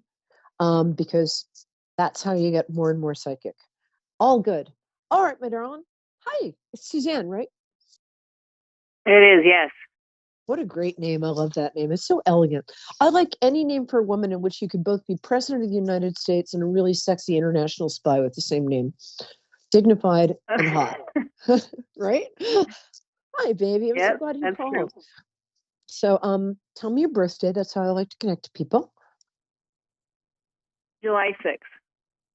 Oh, good day. We love cancers in this program. Okay. Yes. Oh, you got a lot going on. You're gonna have to pick one question. I'm like, whew, you have a lot going on in that beautiful head of yours. And heart. So what would you like to know? What can I help you with specifically today? Well, I think I was gonna go for more like general, but if I have a lot going on, I don't know if you can pin that down very well. I don't know. I just like you. I like your vibe. So if we can do general, I'll even use, I never do this. I'll use the cards for you. Woo woo. How's that? Okay. You do have a lot going on. You're very smart. Well, you know that. Oh, and speaking of intuition, it says you should start. Do you meditate or do anything like that? It's probably hard for you to meditate because your mind is always not as much as I should, but I do a little bit. Okay, if you can fit like 15 minutes of meditation in a day, this is saying that you've got a lot to tell yourself right now. So if you can sit in a place and listen, wow, there's a lot of cross. You're beginning a whole new life. It feels like a whole new world. Okay, sorry about that. You've got a big decision to make. You're going to make the right decision. What is this decision you're about to make? Because you are thinking of changing careers. I don't think you've found your person yet. Am I right? Did I what? I'm sorry. Oh, let me talk into the microphone. Hello, testing. I think you're thinking about changing careers, or you're not. There's some career that you sort of really dream of, but you don't feel ready for or good enough. Actually, you're wrong in both counts. Yeah. You're ready for it and you're good enough. What is it? It's something creative. Talk to me. Well, I want to own my own bakery, but I'm not very good at baking. Like I'm dabbling in recipes right now. So you'll learn as you go. And you know what? I'm starting a jewelry line. I've never made jewelry before. So, fig it. I'm sorry, I can't think of a better word to use than that I can use on air. Yeah. I think you should start your own bakery. I had the same thought about 20 years ago, and I was going to call it 10 Cakes. And now there's a 10 Cakes bakery in Brooklyn that's supposed to be fabulous. But I think you should. I think a little bakery where you only have to make like 10 things a day. People can come in. The thing is that you're a connector. People collect around you, right? You know that's true. Yeah. Yeah. Yeah. So the bakery would be more for like people to come in and hang out and talk to you. And then eventually you learn as you go. But I think it would be a really nice gathering place for your neighborhood because I don't think there are many like gathering places for people like you who are artistic and young and cool and hip and groovy and cute. All of those things. So that's Okay. one thing. Well, there's no bakeries where I live. So no, there aren't. No. And there should be. Just a really sweet little one. Sweet. You know what I mean. Okay, let's get to your love life. Tell me about your love life, or I'll tell you about your love life. Ha ha ha ha. Yeah, here's what's going on. Okay. What you're feeling right now is that your luck is about to change for the better. This is a very simple card. Whenever I get this card, here's what this card means. Your luck kind of was not so good. And then suddenly what's coming up for you is boom, a big swell, like groundswell of good luck. I don't know why everybody tries to complicate this card. It's actually not that complicated. Your luck kind of sucked for a while. Suddenly it's going to be really good. And you're feeling that on some level, which is why you're feeling like, I just need to know something. Okay. Do you have kids? Do you have kids? I do. You're a little impatient about the whole kid thing right now. You're feeling like they hold you back because it feels like they're all at that stage where they just need you all the time times 10. Is that correct? Well, they're older, but my oldest is pregnant. So, yes, I guess she needs me more than she did. Okay, that's why. Okay, you know what? I was getting the Empress card upside down. Thank you for clarifying that. I guess my psychic thing. The Empress card upside down is a pregnancy that there's a little anxiety about. So maybe this wasn't the timing you had envisioned for her.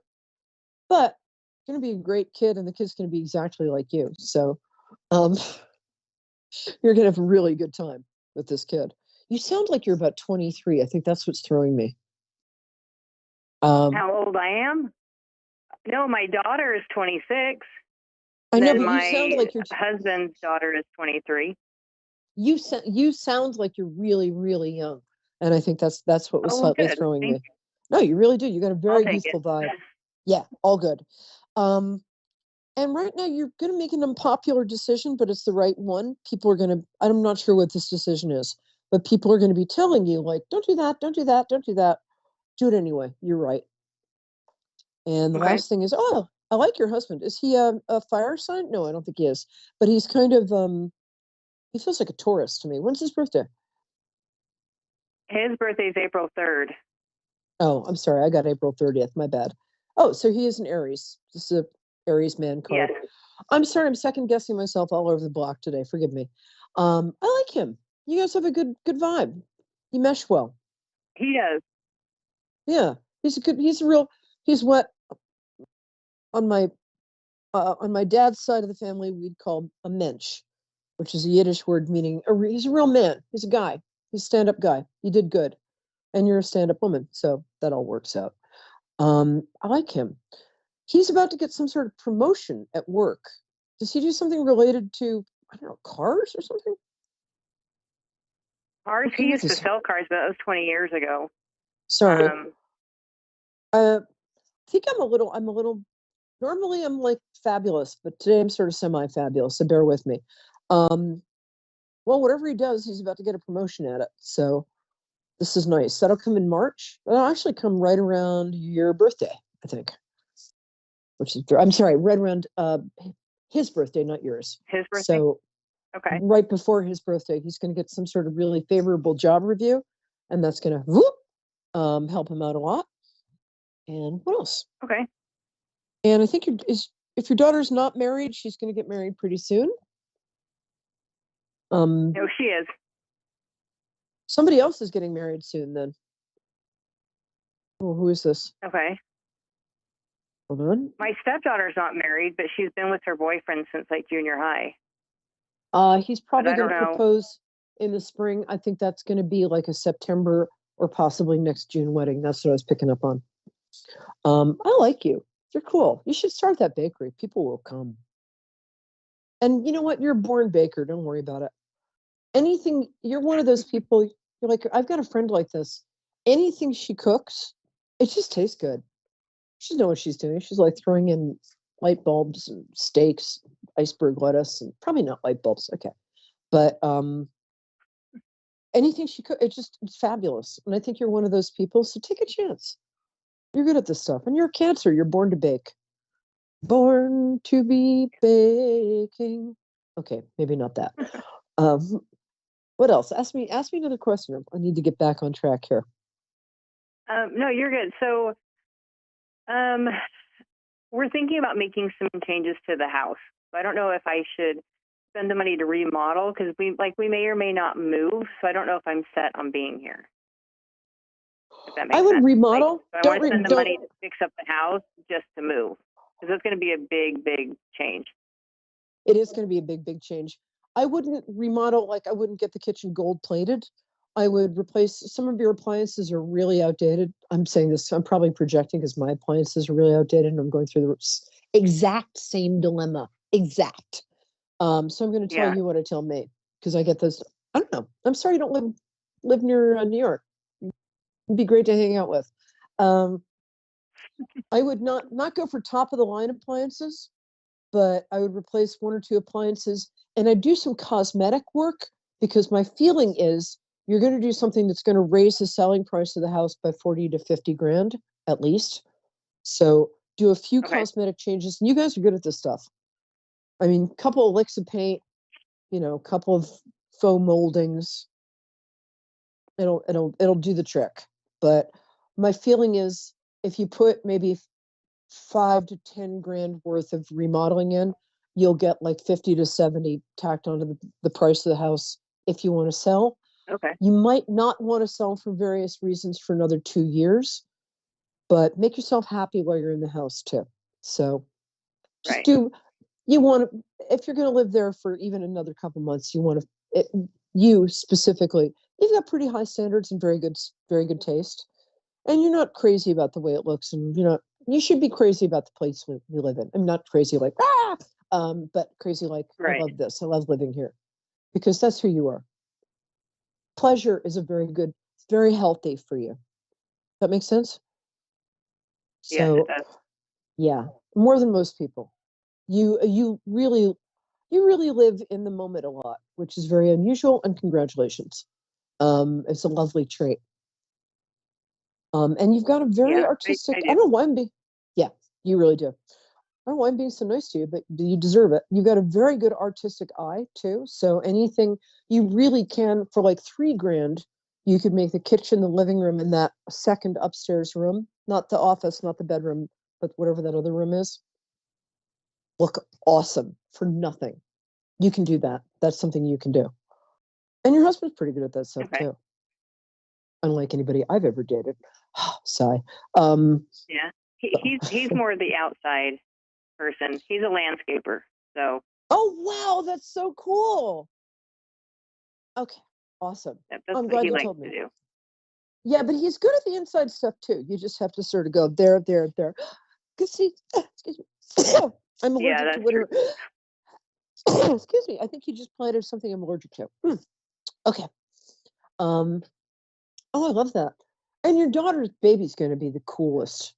It's going to be a girl, right? Just say yes. They haven't found out yet, but I'm thinking that it will be. I have a bet with my husband because I already think it's going to be a girl. So we got a bet on it. He thinks it's going to be a boy. And she's totally going to be a mini me for you. I'm so not kidding here. This child, you have No, this is your first grandchild. No, it isn't. Yeah. My daughter had one before, but it was stillborn. So this is I'm so sorry. her first living so far, if it goes through well. It's going to go great. Tell her not to worry. And this is going to be, people are going to be stopping her in the street and just saying, that child, oh, it's so beautiful. I can't even. They really are. And I'm so excited for what's coming up for you. You really are kind of starting a whole new world. Please don't let me sing again. I'm really excited about what's coming up for we you. are. We made a lot of changes last year, so it's a lot to look forward to. You did, and your karma's catching up with you too in the best way. People worry about like bad karma, but people don't talk enough about good karma, which is when people like you who do stuff, you do a lot of like kind deeds, you and your husband, that you don't talk about and people don't notice, but somebody notices. Yeah. And that's one reason your luck is, you guys have really tried to be good people. And I don't know why people don't talk about this more, but when you're a good person, it pays off. It's like, it's just a good idea for just practical reasons. And you guys in particular, you've just done a lot of nice stuff. I mean, if there's, in day-to-day life, if there's a choice between being grumpy and being kind, you're always going to choose kind. You guys always go, I can tell you that both of you go that extra mile to be kind. You're going to hold the door, you're going to pay for the groceries and the person behind you, all of that. You do that. Yep. And the thing is, that catches up with you in the best possible way, and that's what's happening with you now. I think it's going to be a really lovely year for you. And the Wheel of Fortune card that says, like, it was a little tough. Suddenly, boom, you're going to notice things go really smoothly this year. It couldn't happen to a nicer girl. Really happy to say that. I don't think I'm excited. Yeah, me too. And tell me about the kid. My name is Perry, P-E-R-I. Last name Lyons, Lyons. Catch up with me on Facebook and let me know how you're doing, because I'm really excited about this little girl. I think she's going to be awesome. And I'm so excited for your daughter. Yeah. She deserves a beautiful, healthy, happy kid. Thank you. Okay, my dear. Thank you so much for being here. And come back, everybody. I'm Perry Lyons. I am a little late this week, but I should be off by next week. Anyway, I'm on Moonstruck TV, as you can see, 9 p.m. on Wednesdays, and on A1R Radio, simultaneous podcast. And I'm just here for you because I love you. That's all there is to it. You can't.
Listening to A1R Psychic Radio, Earth's #1 psychic radio network, and watching Moonstruck TV and Lightning Television. Welcome. Time for Soul to Soul with Medium Kelly Kristen. Live from MediumKellyKristen.com. Connect direct. In North America, dial 888-454-2751. In London, 20-3519-2158. In Sydney, dial 02-8488-3147. Or online, contact us through our Facebook page, facebook.com/psychic radio. Or one of our websites, askoneradio.com or moonstruck.tv. This is Soul to Soul on A1R, the Ask One Radio Network. Hi, everybody. Hi, friends. Welcome to Soul to Soul. I am your host, Medium Kelly Kristen. It's great to be with you here on this lovely Wednesday night. Thank you for joining me. I always look forward to this. Tonight, I have a very, very special friend, my friend Lori Sheffer, who I've asked to join me. We've become good friends. She's just somebody, one of those people that is a beautiful, bright light, one of those souls that you just know you've known them before, right? And we have a lot in common. We are both special ed teachers, same age group, 7th to 12th. But I'm gonna let her introduce herself. So, hi, Lori, welcome. Hey there. How are you tonight? Thank you. Thank you so much for having me. So yeah, I'm really excited. This is my first time I've ever done one of these radio shows. We'll just let it flow. I am a, recently retired special ed teacher. I actually worked for a special school that was what's called an 812. So 8 students, 1 teacher, 2 TAs. And so my kids had a lot of needs, but the best part is it was in the woods. It was literally my dream school, which was a camp that had been converted to a school. And so we had all these animals and the nature. So I got to use a lot of my energetic skills, my skills around healing and like if a kid is being stressed out, I could go near the child and I literally could work their energy. And I had crystals in the room. So it was a class that was just built for me. Yeah. Perfect. And, and that's another reason I asked you on tonight, because you are a shamanic practitioner, shamanic medium and healer. And just in case some of us don't know exactly what that involves, can you kind of give us a rundown? Sure. A little backstory. So, gosh, it was like 2010, I was going through a really rough spot. I actually found that I didn't get tenure in the school I was in. And of course, it was horrendous. And I was in therapy and that's all great, but it wasn't working. And I needed something else. So I joined this group. It was called Andean Shamanism. And it was a 16-month thing. And so we went so basically what shamanism is in a nutshell to me is it's connecting with everything. It's like when I was working that program, you have the directions, you have the north, the west, the east, and the south. You have the upper world and the lower world. You're working with, and that doesn't mean like good and bad. It actually means like the lower world is Pachamama, that's Mother Earth. And the upper world is where you might find the more divine energies. So it's connecting to everything. And I'll tell you, through that process, man, it ripped me apart and put me back together again. And so like, for instance, in the South, it was Sachamama, which is the serpent. And so it's the shedding of the skin. It's the releasing of the old energies, the old story, the things that, hold you in, doesn't serve you, just like a snake sheds her skin. And after you do that and you go into the West where you meet Black Jaguar, you meet Odorongo. And so now you face your shadows. And so you're doing a lot of shadow work. And then from there, you going into the north, which is Sawakente, which is hummingbird, and that is our ancestors, because we all know we all got stuff when it comes to our ancestors, good and bad, right? My grandma made the best homemade cherry wine there was. She also could drink a little bit too much of it. So, two sides of that ancestor issue. And then you move into the east, which is eagle condor. This is where you're at the point where you begin to soar, and you soar up, up, up, and you begin to look at who you are from a new perspective. You gain a new perspective. And from that position, you begin to really shift your energies. So by doing these things, by working the shamanic practice, I open up, I become more authentic. I became more authentic. I also became more connected to myself, to my own soul.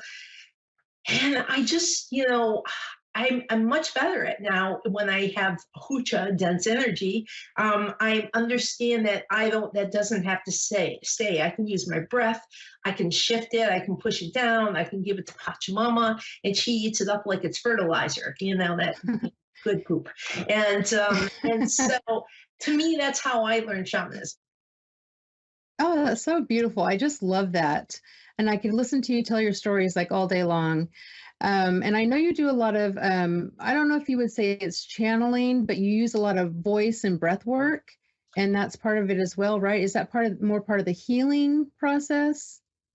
Can you talk about that a little bit? What it is it's sound that comes out of me. I know I'm not allowed to yodel here, so I'm not.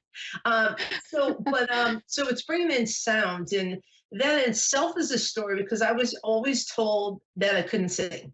And, shut up, you can't sing. I also couldn't keep a beat, So when I started to drum with my shamanic friends, I'd have to watch to make sure I was keeping a beat.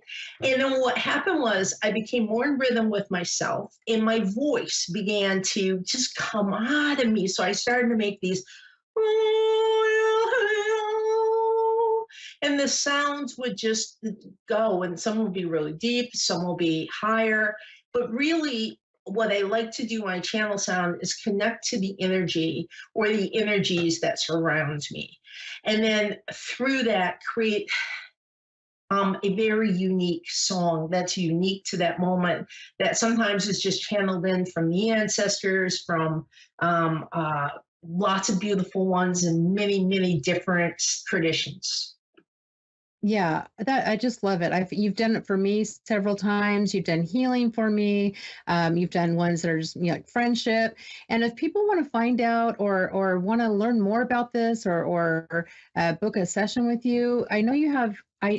Lori is amazing now at TikTok. That's one thing that I have to give her kudos for. But you also have a website, right? Can you give us your website address, please? It is I am shamanicmedium.com. I am shamanicmedium.com.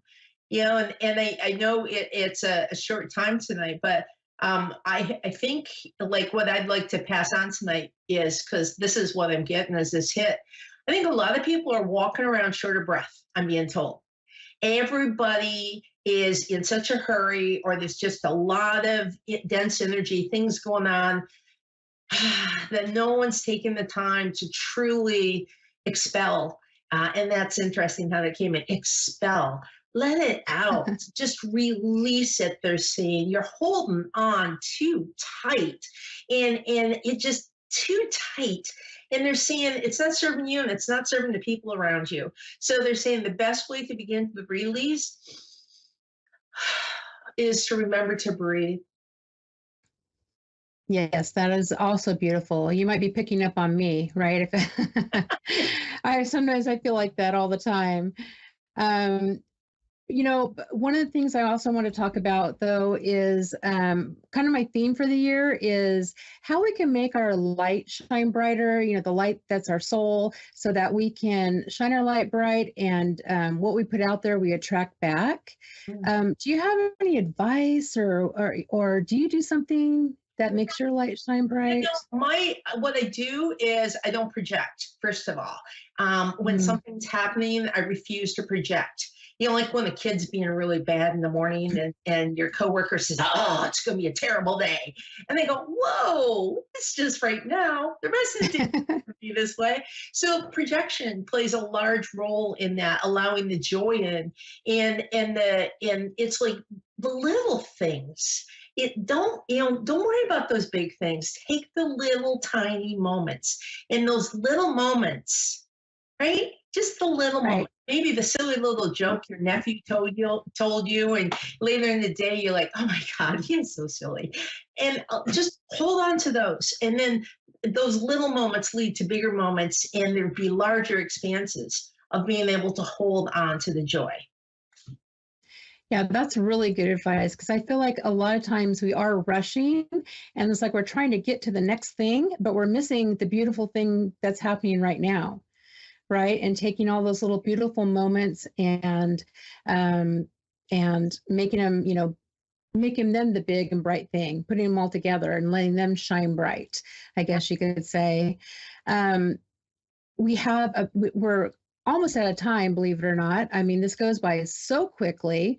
So I do want to say to find Lori on, you can find her on my social media as well, mediumkellykristen.com, or all my other information that are Medium Kelly Kristen. Find her on I Am Shamanic Medium. And is that your TikTok too? Because they've got to see your TikTok. Well, okay. That's her TikTok too. I mean, like, she had a video go viral. I mean, she's amazing, right? And I also want to thank you so much for being on with me. And I'd love to have you back. It's such a short time. Maybe next time we can actually do like some sort of an exercise, or, you can do something, a reading or something. She also does channeled writing. She's just amazing. And I'm going to ask you if you have any last words for our listeners. Just breathe, sing, and tell good jokes. Yep, that's amazing. And find a friend like Lori. She's that big, bright, beautiful, bright, shiny light. Everybody needs a friend like her, and I'm glad she's my friend. And gosh, guys, that's it. And we'll see you next week, I guess, right? Have a great week. Shine your light bright. Thanks for joining us tonight.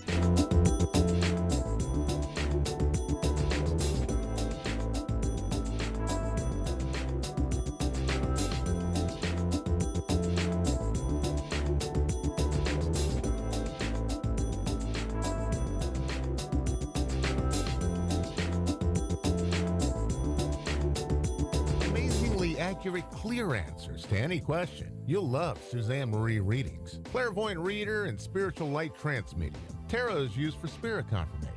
She's been a spiritual reader for 30 years and would love to be able to bring accurate, clear, visionary readings for those who seek answers. Available online and phone. Call 320-455-2303 or email readingsbysuzanne@gmail.com. Suzanne Marie. Check her event page for specials.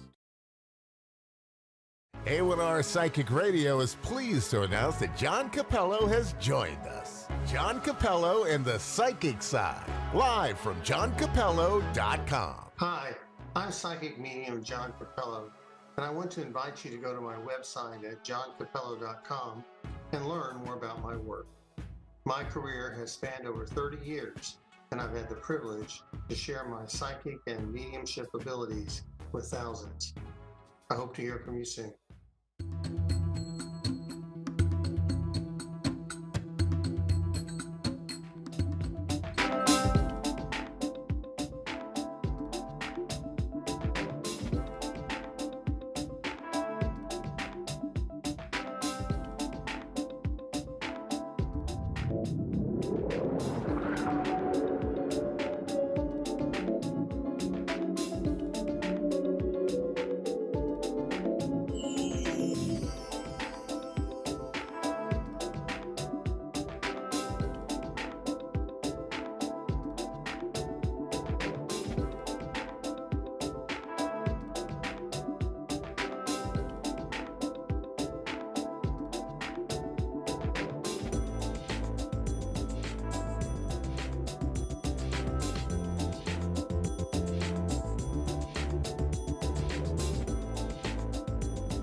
You're listening to A1R Psychic Radio, Earth's #1 psychic radio network, and watching Moonstruck TV, enlightening television.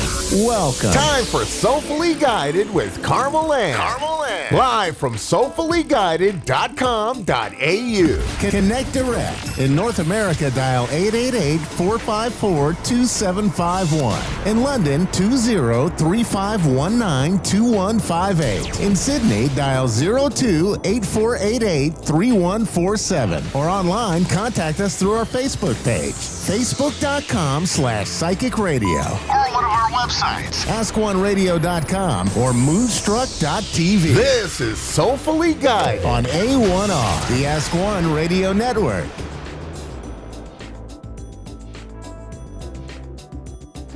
Hello.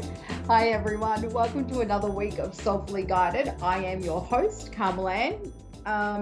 Look, we are talking about a 3-part series. So if you missed out on last week, which was episode 1 on our drug addiction series, last week we introduced the 3-part series, what I'd be talking about. We discussed drug addiction from a physical perspective, from an emotional perspective, and also from a brain perspective. So we're carrying on from there today. Look, I don't consider myself a recovered addict. I am me without the addiction status. I'd love to share my experience and what I learned across the 17 years, as well as what I've learned personally and through education. It is not something I openly talk about a lot, but it does influence a lot of the decisions and the lifestyle I live today.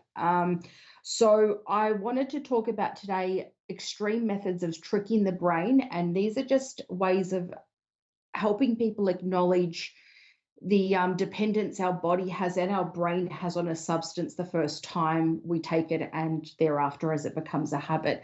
So I think I will need to break this down into 2 episodes. We'll see how I go. We might also include, because I think it's really important to express our mental health, not only during using substances during our addiction, but also thereafter as we transition to not being a substance abuser. I think that's really important, and they might take over an extra 2 episodes. If you have any questions, please forward them to me, soulfullyguided.com.au. You'll find everywhere where you can contact us, because we will be doing an episode on asking questions, and some questions have come through already that I'll be spending an episode answering. Oh, what a mouthful. Now, it's really hot here as well. I wanted to put the air conditioner on, but we're having a really hot day, a couple of days in Victoria, Australia. But if I put the air conditioner on, my mic is going to make it sound like I'm in a UFO about to take off. So excuse the summer look I'm rocking today. But look, so we're going to talk about tricking the brain. And by no means would I recommend anyone to go out and create this scene or this experience or this, to try and replicate this in any way to try and trick the brain. It is not always guaranteed. Last week we talked about how much the brain sort of depends on the drug and how a habit is formed in the brain, how the addiction is formed straight away, or the experience is formed straight away after we use the substance. So we're looking at, when you need to trick the brain, it's got to be, there are things that happen in life. It works for some of us, it doesn't work for others. It is a fear-based thing. So that's why I wouldn't recommend you go out and, create an opportunity where you're going to OD or anything like that. But when we talk about tricking the brain, we're talking about a substance that your brain has learned to register that it needs as much as you need air. So that's huge. When people are understanding drug addiction for their loved ones or themselves, your brain is basically saying, hey, I need this drug as much as I need the air that I breathe. In that context, you can understand the depth of how hard it is to quit a substance. So let's not be too hard on ourselves when we lapse or relapse. But also, when we trick the brain, it could be something that happens that we're so scared of. For some people, it could be overdosing or watching someone else overdose around you. It could be losing your child in, your rights to be able to look after your child. For each person, it's different, but it has to snap your brain out of thinking, I need this just as much as I need to breathe, to thinking I can never take this again. The fear has to be so strong that it completely snaps the brain out of the need for it. That doesn't mean withdrawal, or it doesn't miss out on withdrawal, or anything that comes with quitting, or that doesn't mean you're not going to want to take the drug again. It's just that the brain has snapped out of that addiction for the biggest fear you'll ever encounter in your life. So that is why I don't recommend creating a situation like that where you trick your brain out of addiction with such an extreme method. It works in some instances. It is not guaranteed to work, but it is. It can help sort of, those years of, those years of wanting to quit. And I don't know how to say this. So, that it can sort of speed up the process of quitting, but it won't take away the problems that you encounter along the way of quitting. There's some things that I'm sure there's more modern day techniques and offer things out there that can help people. I understood the methadone program, which helps people that are addicted to heroin to try and, a man-made synthetic legal version of heroin. I personally avoided any sort of middleman or middle step things like this, where they also try and trick the brain, but on a more legal and, healthier way. To me, doing something like that is not good enough. It's like, if you're still wanting to use a substance and you're substituting it for something else just because it's legal or it's more acceptable, or, I think, well, it's going from one addiction to another. And for anyone that takes drugs or, doesn't understand the difference between a man-made, this methadone to heroin, well, I guess you're looking at say, for example, if you're a weed smoker, it's the difference between smoking marijuana or smoking that leaf part. Or if you're a smoker, it's the difference between having, one of your standard everyday cigarettes that are, maybe could be a blue colored or a red, one of the strongest ones, and then you only being able to have access to a menthol. It just doesn't cut the spot.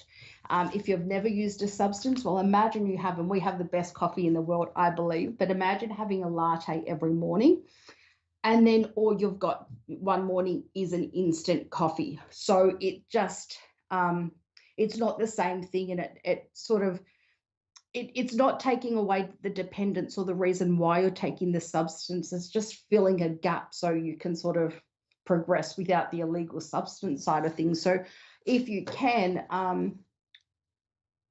there's important ways,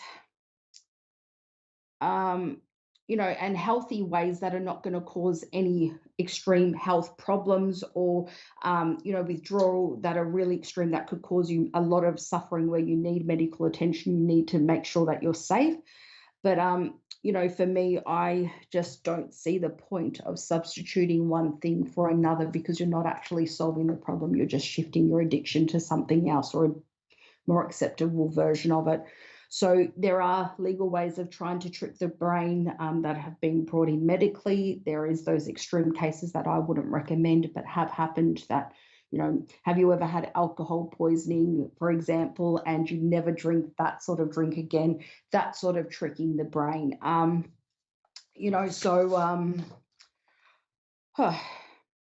So that's where I stand on my knowledge of tricking the brain out of addiction. Once again, I can't emphasize enough not to go out and create these experiences.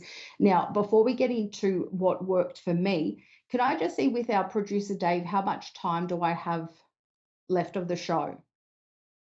Let's see. 3.5 minutes. So what we're going to do is next week, I will add 2 sessions in, 2 extra shows, because this is not a common thing I will be talking about. So please understand the point of discussing about tricking the brain is to show the dependence our brain has on this substance. So if you're dealing with a loved one, or you are, that is a substance user, or you are a substance user, please understand your brain is craving this as much as it needs air. So please be kind to yourself. Time is often an enemy of ours as substance abusers, but if you're ready and willing to change, that is a beginning. It's not going to be an easy struggle, but it will, a journey, but it will be very well worth it. Next week, I'm going to talk about techniques that worked for me, very not as extreme as tricking the brain, but ways that worked for me, how I filled the gap of what I was lacking. And instead of filling that with substance abuse, I started filling it out with other things, filling it with other things that were more fulfilling. It was a long journey. There were lies, there were relapses, there were lapses. I wasn't able to get the help that I needed on the public system and couldn't afford the private system. So I will share with you what worked for me. Once I made that choice, it was a lot easier. Won't say it was easy, but it was a lot easier. So I'm happy to share that next week. I also wanted to say something there and I forgot. But then the week after that, I might even talk about drugs and mental health during and after. So we'll include 2 extra episodes, and then thereafter we'll be asking questions. So far I had questions about AA and how did I actually stop? Do I still feel like taking drugs? Am I scared of doing drugs again? And ask questions about rehab and how did I get help? So I touched a little bit on that today. So if you want to tune in next week, I'll talk about methods that worked for me to quit. Thereafter, we'll talk about mental health, chucking in those 2 extra episodes. And if you have any questions that you would like to be answered, please message me within 3 weeks, and you can message me at any of the links on my website, soulfullyguided.com.au. Thank you for listening, and thank you for letting me feel confident enough to share addiction from my perspective. Thank you. We'll see you next week.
You're listening to A1R Psychic Radio, Earth's #1 psychic radio network, and watching Moonstruck TV, enlightening television. Welcome. And now, Reverend Reverend Elliot's Magical Window with Reverend Elliot. Live from magic-works.com. Connect direct. In North America, dial 888-454-2751. In London, 20-3519-2158. In Sydney, dial 02-8488-3147. Or online, contact us through our Facebook page, facebook.com/psychic radio. Or one of our websites, askoneradio.com or moonstruck.tv. This is Reverend Elliot's Magical Window on A1R, the Ask One Radio Network. Greetings, fellow seekers of truth, wisdom, and light, creatures of the universe. This is Reverend Elliot, your friendly neighborhood esoteric practitioner, coming to you live tonight from the city of New York, where we get together every Wednesday at 11 Eastern, 10 Central, 9 Mountain, and 8 Pacific to look through the magical window of the tarot. And here we are in February. Look at that, the shortest month of the year. Actually, this is one of those bizarre things because my father was born in a leap year on the 29th of February, so I've had more birthdays than my father did. I'm older than my father, which is kind of odd because he'd be well over 100 years old by now. But he only had a birthday once every 4 years. And that's kind of sad. I guess that was responsible for the trauma that he carried. I don't want to minimize it, but let's face it, everything is trauma now. Everything is post-traumatic stress disorder and trauma, and I think people ought to just stop, take it a little more seriously than that, because we've all known people who went through hideous traumatic things, and they don't come out the same. It's not the same as being called the wrong pronoun accidentally, but I have literally seen people claim that they have post-traumatic stress disorder from being unpronounced. So, I mean, come on. There are bigger things in the universe, and that's, of course, what this is all about. That's what the esoteric workshop is all about, which is the world. The esoteric workshop is the world. We're here to discover these things. How we can make use of natural magic. Now, there's a good one for you. I don't know if I have a page for that. I've got 100 and something pages at my website, magic-works.com, magic-works.com. But I'll have to take a look at that, because I do have some stuff there about candle magic in a terribly underdeveloped webpage at magic-works.com. And this kind of stuff is fascinating, because magical work is one of the first things that human beings did, according to certain anthropologists. Even anthropologists who aren't certain have proclaimed that this is possible. The idea that, for instance, where'd the moon go?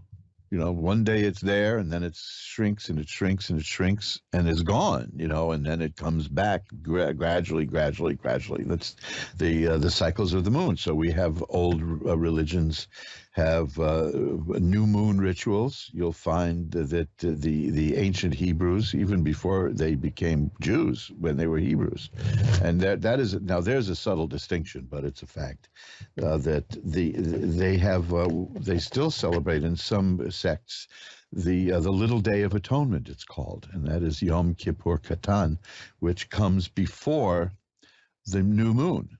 The new moon, of course, I see so many things in media and news just ruin it. They'll say things like, oh, no, there was a new moon tonight, so it was bright out. Well, no, the new moon you don't see. The new moon is the one that doesn't exist. Now, I'm going to tell you why I'm bringing this up. Not just because I'm rambling, although I'm pretty good at that, which is to distinguish rambling from conversing, by the way. It's a form of magic, of cleansing magic, and it's probably one of the first that human beings observed, because they observed the tides of the moon. If there are things in your life that you're not happy with, if there are things in your life that you want to get rid of, if there are aspects of your life or of yourself that you would rather minimize, you do it with the moon. You can look at the moon, and when the moon is full, think about those things that you don't like. Think about those things that you want to have go away. Watch the moon for the next couple of weeks every day. Well, every night.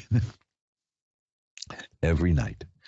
Because I'm just laughing because I saw a thing in the newspaper, some pseudo celebrity, one of these people who we're told is famous, therefore she's famous. It went public by saying that when she was little, she thought that the moon and the sun were the same thing. It just got dimmer at night. Boy, we talk about an ice age then. Well, when you see the moon will start to crescent out. Now, I'm not going to say if it comes from the left or the right, because and this has got nothing to do with politics. There are people here living, I'm above the equator, north of the equator. There are people living south of the equator who listen to this show, and it's opposite. It's different there. It's the other way around. And of course, if it's not, you'll probably let me know. But what you get is you watch the moon from the full moon, it will start to shrink. It will decrease. It will get until it's a slender little crescent. And then when it's gone, that's the new moon. When the moon is gone, that's the new moon. And what you do is every day, every night, you just visualize that as the moon disappears, it takes away from you that which you want it to remove. Now, what do you do when it gets to zero? Shuffling up the cards here. When the new moon hits and it is completely dark, then it'll start to grow. And it will grow every night until you get to the full moon again. At that point, while the moon is growing, imagine the things in your life that you want growing to become more abundant and grow. And keep that in your mind. This is the essence of magical work, because it's in the mind. You see, that doesn't mean it's imaginary. Lon Milo Duquette, the great occultist and all-around good musician, great musician, and a hilariously funny person, was once confronted by somebody who said to him, "Isn't all this magical stuff in your head?" And he said, "Yes, it is. The thing is, you just don't know how big your head is." You see, that's profound. Please meditate upon that. But after the show, I want you to listen to the show first. Everything we perceive through our central nervous system, through our brain. We're not actually seeing anything. We're perceiving and interpreting the light that bounces off of it. So we don't really know what these things look like. We all agree upon what they look like. But I remember my parents were so confused. I couldn't have been more than 5 years old, because I said, here's the thing. I've got a piece of paper that's green, and I say it's green, and they say it's green. But I kept asking them, how do I know that what you say is green looks like what I say is green? This is kind of an advanced philosophical thing for a 4-year-old, but from what I've heard from people who have children, 4-year-olds do tend to drive you nuts, and that's probably part of it. But I still don't know to this day if what I look at and say is green is what you see as green. All you know is that we both, and I know, is that we both agree to call whatever that is green. It may look different to you. So there you go. I mean, it's about perception. And what you want to do is to train your perception. I went through some very difficult times, which I'm not going to go into now, because you can read Charles Dickens and get a pretty good idea of what my childhood was like.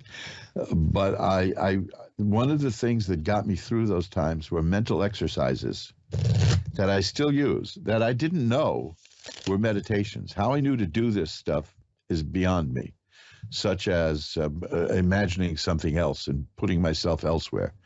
I talk about this about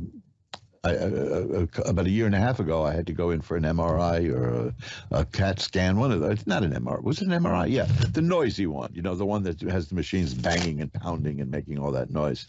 And I pretty much, I fell asleep during it.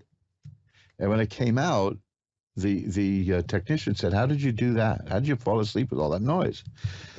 I said, "Well, I just pictured myself under a big tree, and there was a really loud woodpecker up there, banging away and making all that noise. And her face lit up, and she said, "You know how to meditate." I said, "There you go." Now, of course, as always happens with cases like that, when I do something that astounds the medical community, they want to talk to me about that, and they want to write about it, and I never hear from them again. I just never, ever hear from them again.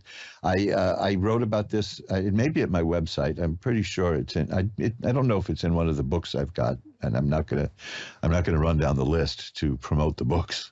I'm gonna promote one book later, but I did something during a medical procedure, and the doctors were amazed. The two doctors. Now we hear that word amazed a lot these days, but they were. I'm not going to say they were stunned, because I was stunned one time. I was stunned. Something did stun me. A guy punched me in the face while I was standing right in front of a cinder block wall. Trust me, I was stunned. But to be fair, I hit him first. And then I learned one of life's lessons, which is don't hit somebody when you're standing by a cinder block wall, because when they hit you back, you're going to start bouncing. So in 20 years of doing this particular medical procedure, which involved putting a thing up my arm and into my heart, that's a long story, but I said, "I'll go to sleep she said it's going to be very uncomfortable, blah, blah, blah. I said, "Would it help you if I go to sleep?" And they laugh at me. "Yeah, been doing this 20 years. Nobody ever fell asleep." And so then next thing you know, I'm waking up, and she's saying, "How'd you do that? How did you do that?" And I explained it to her, and I explained that I write the technique. Now, I don't mean this as a plug, but it's going to sound like one. In my book called Bending Spoons with Your Mind and Other Mysteries of Mind Power. Now, bending spoons is not, we don't do that because we like to destroy property. It's a matter of exercising the mind. And yes, it can be done. And yes, it can be faked. And yes, there are people who fake it, but I'm not one of them. And you won't be either if you get that book and follow that technique. It is doable. If you just go to mojoacademy.org and look for Bending Spoons and Other Mysteries of Mind Power, I think that's sort of the name, but you'll see. Take a look at the cover of that book, because on the cover is the very first spoon I ever bent. I took a nice picture of that. And I mean, I bent it just by slightly touching it, just a slight touch. It just curled up. So she was fascinated, this doctor, because I fell asleep during this bizarre, lengthy, and annoying procedure, as they call it. And she wanted to talk to me about it, because as a doctor, she wanted to broaden her horizons, and I knew I'd never hear from her again. And I never did, because I'm sure that by the next day, she convinced herself that it never even happened. She had a 20-year record of everybody being hideously uncomfortable while she does this procedure. And here I just fell asleep, and I explained to her how I did it, and then she never spoke to me again. So, it's like a psychic one-night stand, I suppose. But that's the way it goes. I think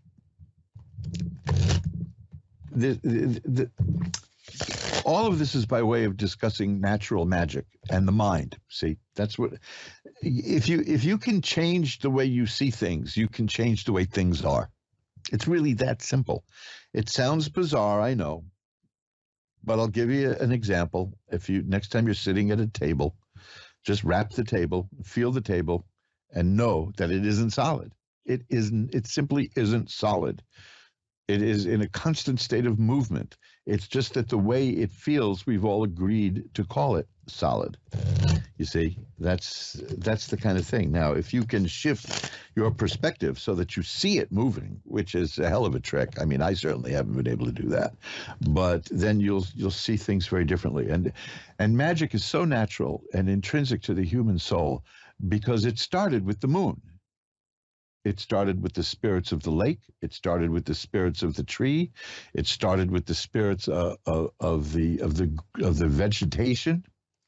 You know, a lot of medicine is based on nature. They laugh at oh yeah, well, you want to go back to the days of using leeches? Okay, fine, look it up. They are using leeches now. They still are.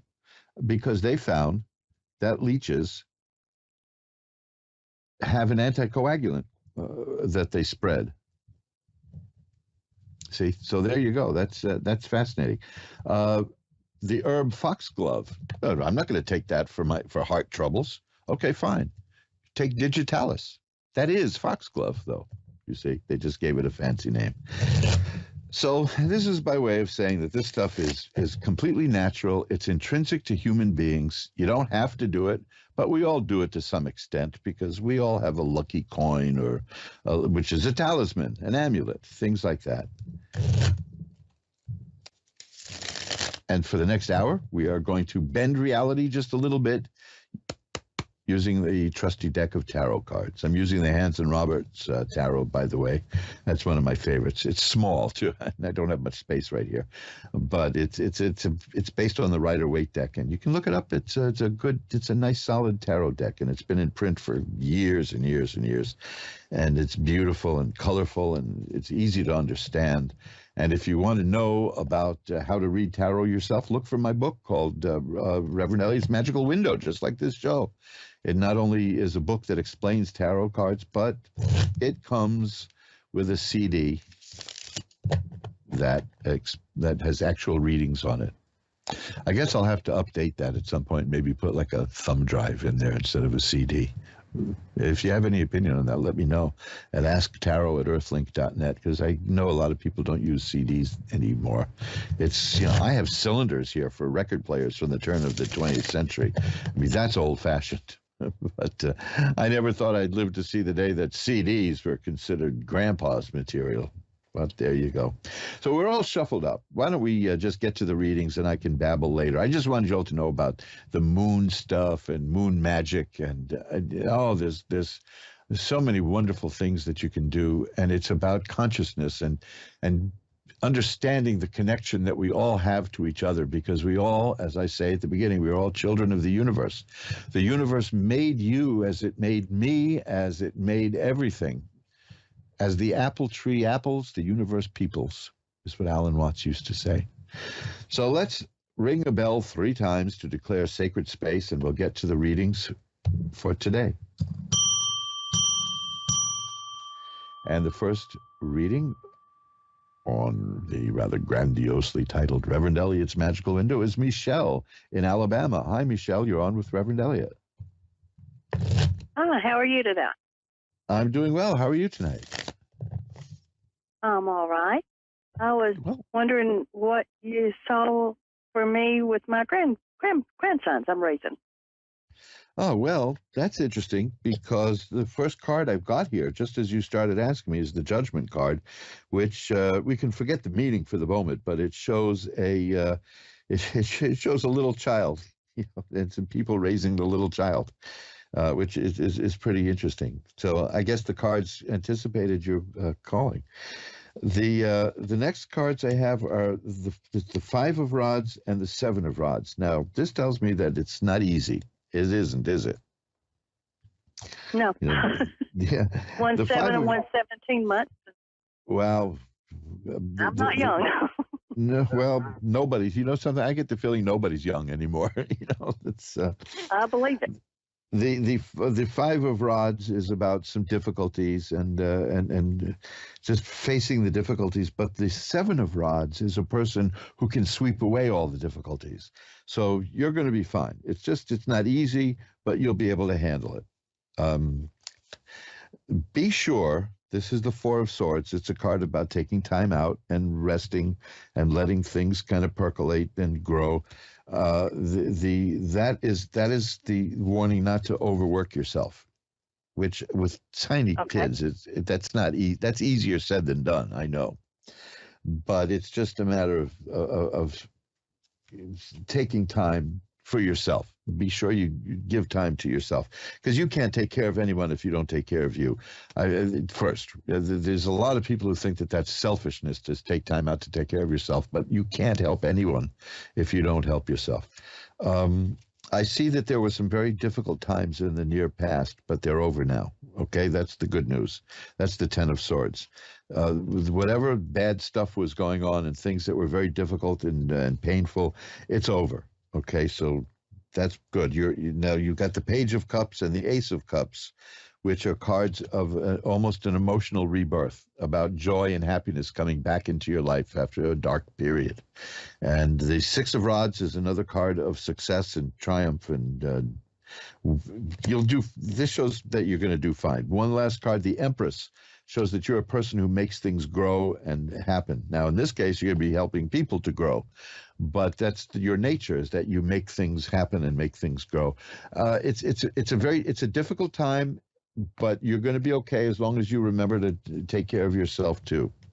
Okay, that's what I'm seeing in these cards. The Temperance card tells me that there's balance, because there was some lack of balance in your life. That was part of the bad stuff that was happening, but the Temperance tells me that there will be a return of balance. And hey, I've got the Ten of Coins, and that is one of those cards that's about generations, children, grandchildren, grandparents, great-grandparents, great-grandchildren, the whole thing. That's a very good sign in this. It says that you're going to handle this job very well. Okay? Awesome. That sounds awesome. Beautiful. I'll tell you what I'm going to do. At the end of the show, I'm going to light a white candle to send positive energy your way to help you out and maybe give you a little boost of energy. How's that? That would be awesome. Thank you so much. My pleasure. Thanks for calling. Bye-bye now. Thank you. Bye-bye. I'm going to shuffle up the cards. Listen, I don't know if you can hear it, but my nose is all clogged up here. It just happens when the air is dry. It sounds like I've got a cold probably, but I don't. My health is as good as it's going to get. I have energy again. I'm active. I don't mind walking up the stairs carrying giant boxes of things being delivered.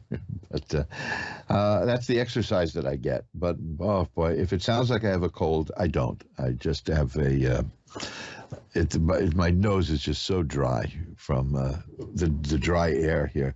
We've had such odd weather here in New York. We haven't had any snow yet. I mentioned this last week because people are complaining that we've had no snow, and I can assure you that once the snow comes, people are going to be complaining about the snow. That's just the nature of New Yorkers. We'll complain about anything and do it repeatedly. But I'm at the age where the less slippery the sidewalk is, the better I feel.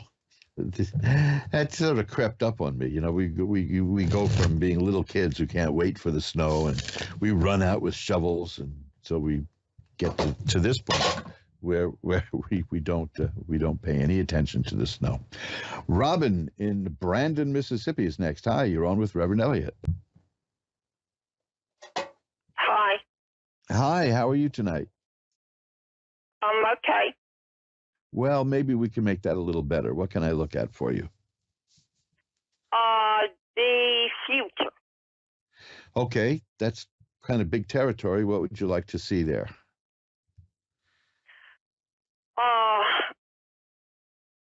Romance and what's ahead of me. Okay, let's see what we can get in terms of romance. How's that? I will shuffle them up now. And let's see what we got. The shuffling the cards on in a radio stream is not very interesting, I know, but it's got to be done. And like I keep threatening to do when I switch over to video, at least you can see me, and then there'll be a different layer of boredom as I shuffle the cards. But let's see. Then we'll cut the deck. And, did you just recently have a relationship that ended? Yes. Okay, this is important because that's what this is about.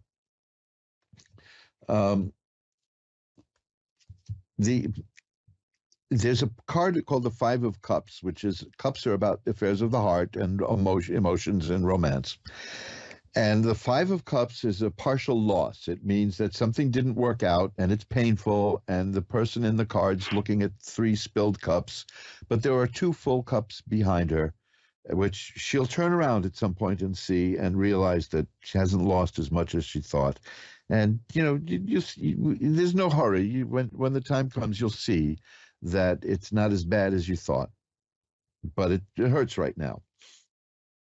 All right. The next card is Temperance, and that's good because when we get out of a relationship that didn't work out, there's so many things that it throws us off balance, to put in the short description. The Temperance card is about balance restored. So that's good. You're going to be fine in terms of this. In fact, the Six of Swords is here, and that is a card of a person whose mental attitude, we were talking about the mind before, gets you from where you are to where you want to be. You go from rough waters to calm waters is what the picture shows here. So you're going to work your way through this, and you're going to be fine.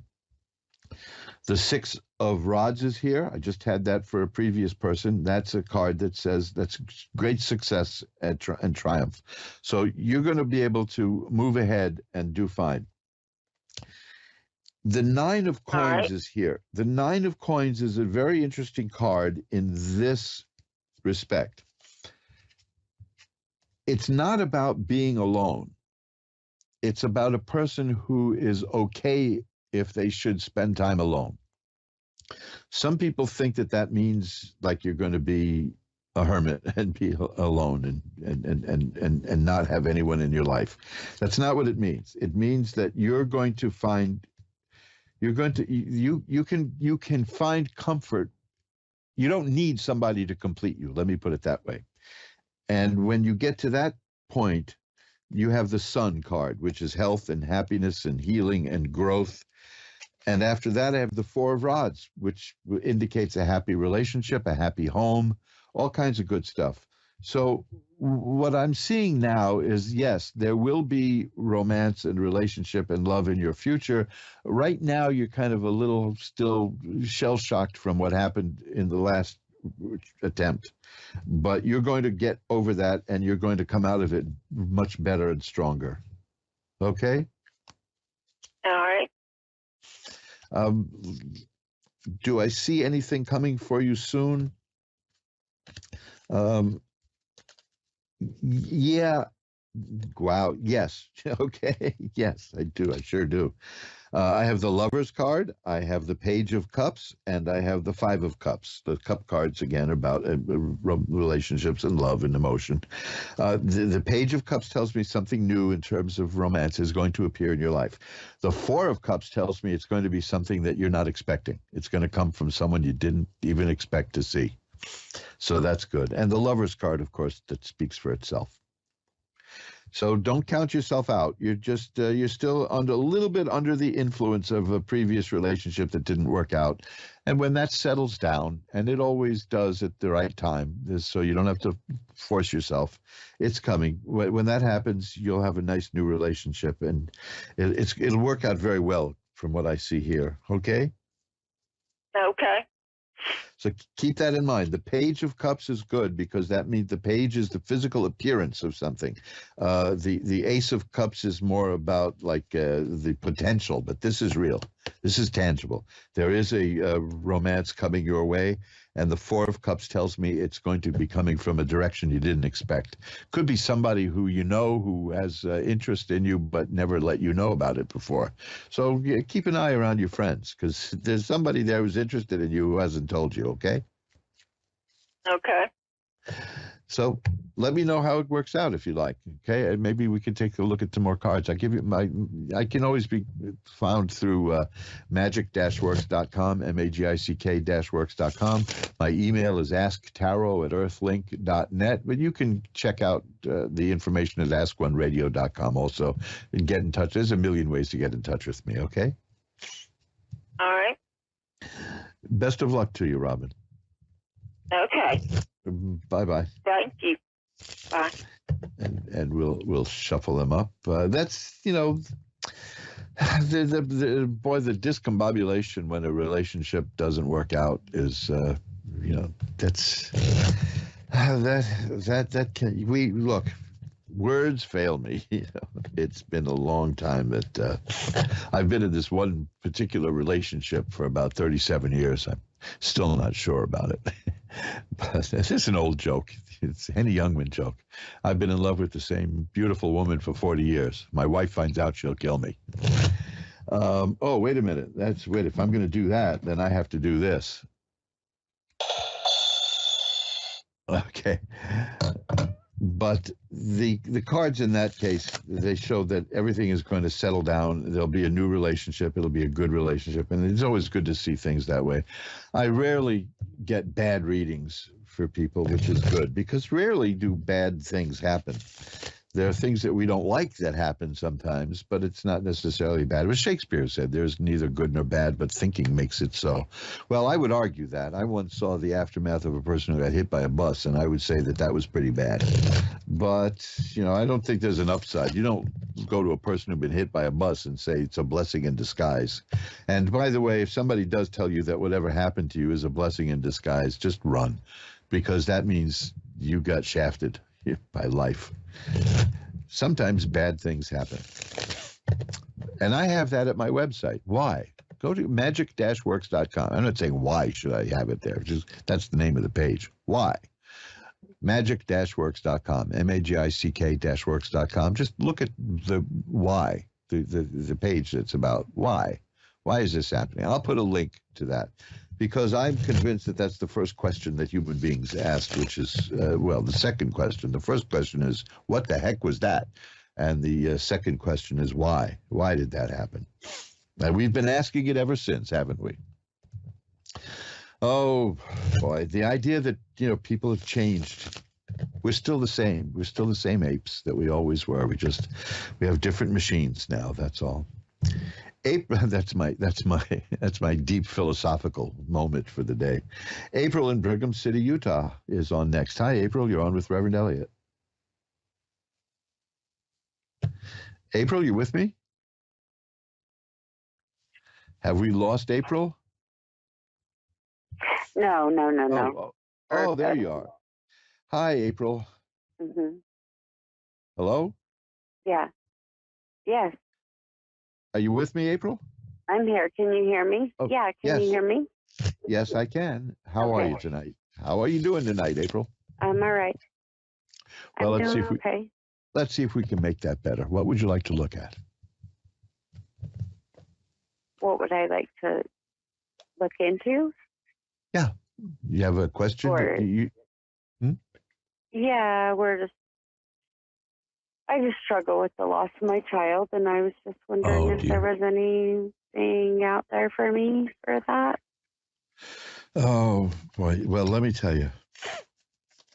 When you called, the first card I got was the Eight of Swords. I mean, before you even spoke to me, I had the card, the Eight of Swords, which is about a person who feels like tied up and lost and blindfolded and struggling. And let me tell you, I understand. There's words are. This is why I like the cards, because they show what words can express. And yeah, you're in a very dark period of your life right now. There's no doubt about it. Mm-hmm. And the whole thing is about, is there a future for me? Is that, you know, because does it feel that bleak for you? That what? Does it feel that dark for you? Do you want to know if there's a future for you? Because I'm seeing, yes, there is a future for you. Yeah, I mean, it's very dark, obviously. Yeah, it's just quite dark now. I also have the Four of Swords as a card here about, in many ways, you just need to be left alone by a lot of people. Do you get that feeling? Mm-hmm. You know, because I know that this is a period where a lot of people will try to help, and sometimes they mean well, but it doesn't work out, and that adds to the burden. Because these are sword cards, and there are two meanings to swords, and they're mental activity and struggle and strife. Obviously, because it's swords, you know. The air aspect is where the mental stuff comes in. Your cards here that I'm getting are overpoweringly sad cards. Let me put it that way.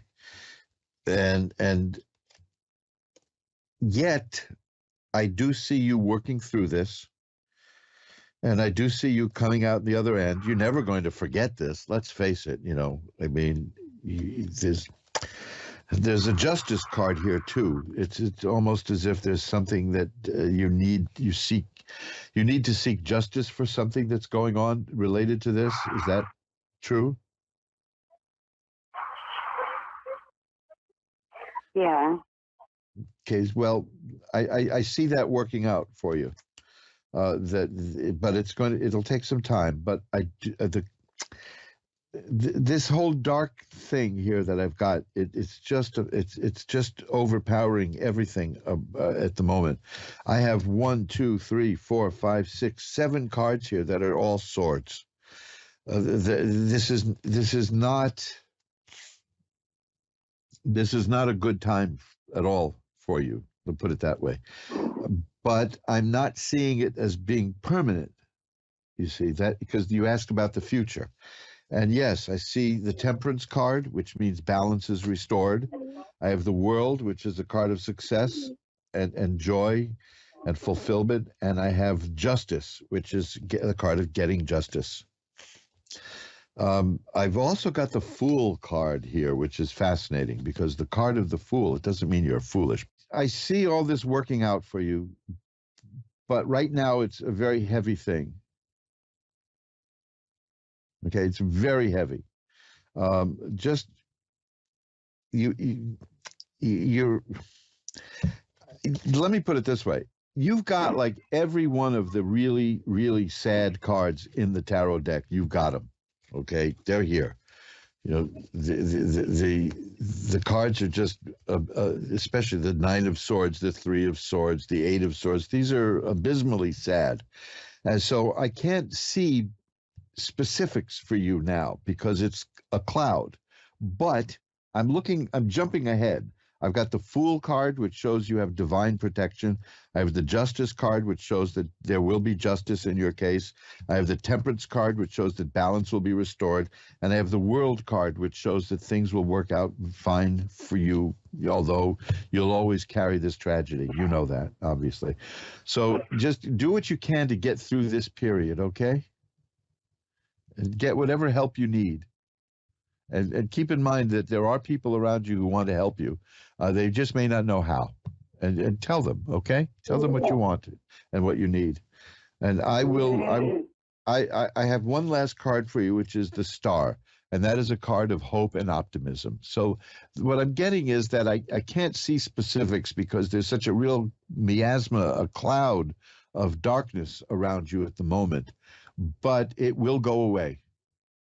So what I'm seeing is that there is a lot of darkness around you now, but it will pass.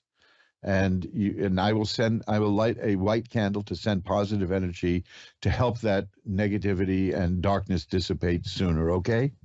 And you can get in touch with me at any time through askoneradio.com. It's easy to reach me there, or magic-works.com, magic-works. Okay? So you take care. And if you need to, just send me a message anytime. Okay. Bye-bye now. Let's see. Joanne in Victoria, Texas is next. Hi, Joanne. You're on with Reverend Elliott. Hello. Hi, Joanne. How are you tonight? I'm okay. Good, good. What can I look at for you? I just wanted to know about my love situation and my finances. Okay, finances. That I've got. I got that right at the top here. So first we'll look at that because that seems to be the most important thing. Yes. I have the 2 of Coins. That's a person who's been juggling money. Who hasn't been these days, right? Yes. Trying to get things going. The next card is the Ace of Coins, and that's good. The aces are about new beginnings, and it just shows that you may have an income stream, a new stream of money coming in. Now, here's the funny part. I'm not even going to deal with the meaning of these cards because I've got 4 more cards here, and they're all coins. So I've got 6 cards here for you, and they're all about money. Oh. So okay. There's money around you, and it's coming, and you'll get your piece of it. That's what I'm seeing here. You really will. Now, okay. Here's the really funny part of this whole thing. Because you asked me two things. You asked me about money and romance, right? Yes. I got the ace of coins at the beginning about money, so I figured that's what we'll talk about. So I got you 6 cards here that all have money in them, so money will be fine. And now I have the ace of cups. See, the same thing is happening again. These cards love you. So yes, that means that there is going to be something coming to you in terms of romance and happiness and joy. The two of cups is here, and that generally means a new relationship. The 6 of cups is here. That's an interesting one because that's sometimes in readings like this, it means that somebody you knew many years ago may come back into your life. Oh, I don't mean, wow. sometimes it relates to memories of childhood and going further back. Oh, see. But and here's the Queen of Cups. This is just silly. This is just ridiculous because you asked me about romance, and I get the Ace of Cups, and then all these other cards are cups. You ask me about money, and I get the Ace of Coins, and all the other cards are coins. So the message is clear. The two messages I'm getting are clear. The one message is these cards really respond to you. Oh. The next message is it's going to be fine in terms of money and romance. You're going to do just fine. It may be difficult now. I'm hesitating, not because of anything bad, but I just pulled 2 more cup cards and 1 more coin card. See what I mean? That's all I'm getting now. Here's another cup card. No, it's this happens once in a while. Regular listeners will know. Every single card I got here relates to either money or romance. Oh, God. Okay. And they're positive. They're all positive. That's the good news. If they were terrible, I would tell you. But these are all positive. So hang in there because you're gonna get what you want in both departments. Okay. Oh, wow. Okay. Okay. That's just amazing. If that happens, I think it's been years since I did a reading where the cards flowed out like that. Really? Well, actually, no, it's never happened. What happens is somebody will ask me about romance, and I'll get all the cup cards, but that's rare. Somebody will ask me about career, and I'll get all kinds of rod cards. But you asked me about 2 things, and I got 2 sets of cards here, all of them relating to your question. You asked me about romance, and I got all these cup cards, and you asked me about money, and I got all the coin cards. In that order. That's so. Yes, these cards they love you, so it'll be okay. Things will work out for you. Okay. Thank you. Hang in there. Bye now. I will. Thank you. My pleasure. Bye. Let's see if we can get another call in as we round the corner to the end. Natasha, right here in New York City, is next. Hi, you're on with Reverend Elliot. Hey, how you doing? I'm doing well. How are you tonight? Wonderful, thank you. Good. What can I look at for you? I've got a few minutes left. Well, I want to look into my marriage. I'm trying to see if me and my husband will reconcile. Okay. We do have divorce papers in. Oh, okay. Well, let me see. Also, I wanted to know what my parents is thinking about all this, because I lost both of my parents 6 months before I got married. Well, in terms of romance, no, something. I'm seeing a very volatile situation. I mean, it can change. I'm seeing the Wheel of Fortune here, which indicates changes. Judgment here, which indicates that's got to do with a legal decree that you mentioned. I'm sure of that. But now the question is the divorce going to go through, or are you going to reconcile? And I am getting positive cards and negative cards. See, and now I understand why. And I'll tell you in a moment, because I'm getting yes and no. Every card I get that looks good, I get a card that doesn't look so good. And I'll tell you why I think that is. I have a card here called the 7 of Swords, and that's about somebody who is kind of sneaking around behind your back behind both of yours back, you and your husband, and is working against you. Do you get the feeling that there's somebody who's messing up, who's not happy with your plans and messing around with you? I can't hardly hear you. Say it again. Do you get the feeling that there's somebody there in your life who is kind of stirring up trouble between the two of you? Because that's what I see, that somebody's doing that.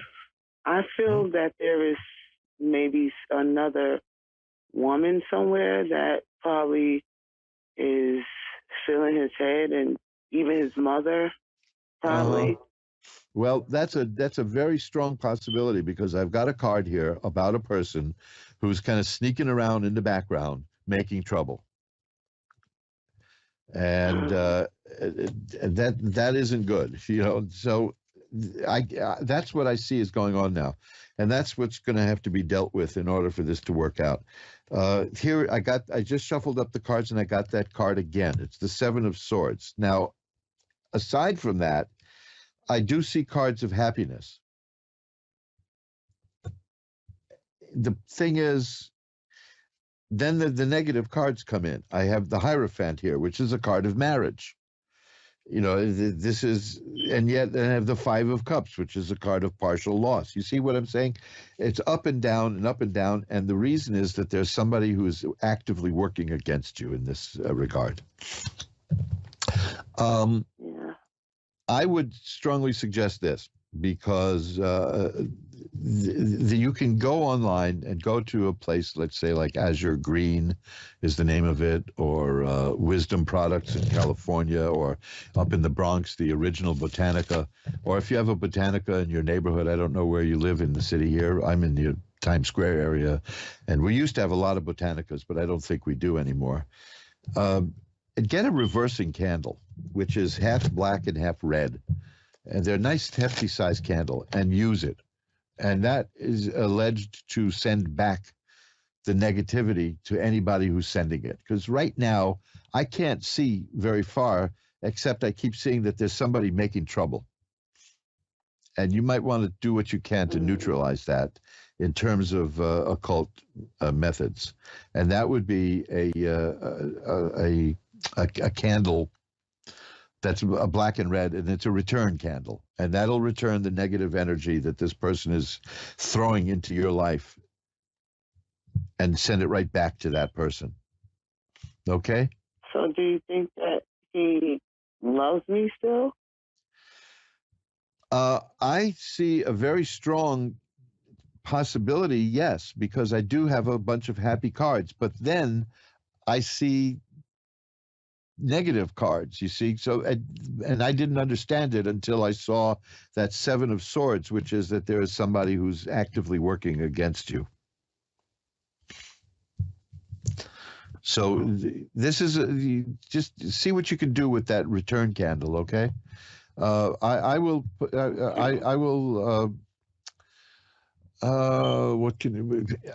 go at my Facebook page. I don't know if you use Facebook at all, but you can go to Reverend Elliot's Tarot Consulting at Facebook, and I will put something there about a return candle, so you can see what they do and where you can get one. Okay. And if not, drop me in a line.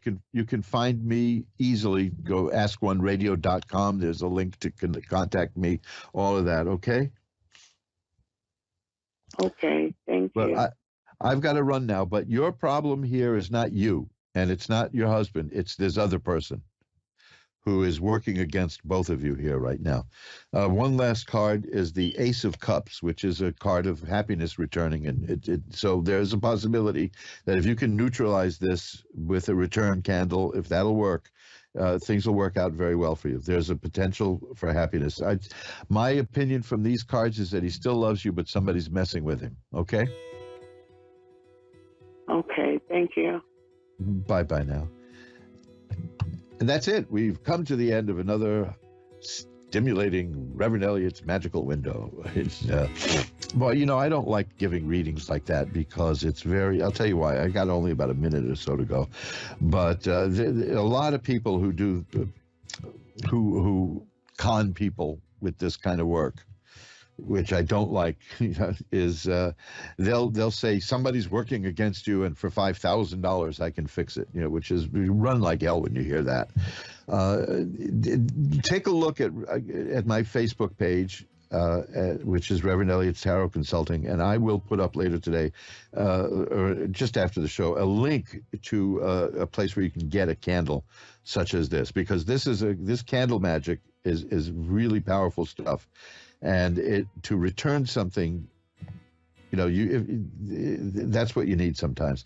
You could go to magic-works.com, magic-works.com, to look at my candle magic page. And when you look at my candle magic page, I will have added that. By the time tonight ends, I will have added something about return candles. I've got to run. We're out of time. So this is Reverend Elliot reminding you that time flies. It's up to you to be the navigator. Bye-bye now. See you next week.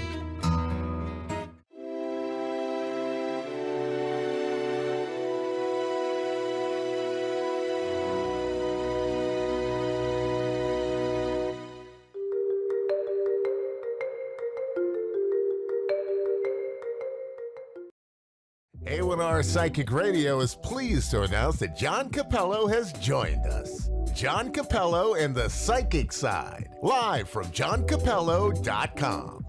Hi, I am psychic medium John Capello, and I want to ask you to join me every Tuesday at 4 p.m. Central Time for my show, The Psychic Side. It is an informative show about developing your personal psychic abilities. I hope you will tune in here on the Ask One Radio, Psychic Radio Network, and Moonstruck TV. Amazingly accurate, clear answers to any question. You'll love Suzanne Marie readings. Clairvoyant reader and spiritual light trance medium. Tarot is used for spirit confirmation. She's been a spiritual reader for 30 years and would love to be able to bring accurate, clear, visionary readings for those who seek answers. Available online and phone. Call 320-455-2303 or email readingsbysuzanne@gmail.com. Suzanne Marie. Check her event page for specials. A1R Psychic Radio is pleased to announce that John Capello has joined us. John Capello and the Psychic Side, live from johncapello.com. Hi, I'm psychic medium John Capello, and I want to invite you to go to my website at johncapello.com and learn more about my work. My career has spanned over 30 years, and I've had the privilege to share my psychic and mediumship abilities with thousands. I hope to hear from you soon.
You're listening to A1R Psychic Radio, Earth's #1 psychic radio network, and watching Moonstruck TV, enlightening television. Welcome. And now, Reverend Elliot's Magical Window with Reverend Elliot. Live from magic-works.com. Connect direct. In North America, dial 888-454-2751. In London, 20-3519-2158. In Sydney, dial 02-8488-3147. Or online, contact us through our Facebook page, facebook.com/psychic radio. Or one of our websites, askoneradio.com or moonstruck.tv. This is Reverend Elliot's Magical Window on A1R, the Ask One Radio Network.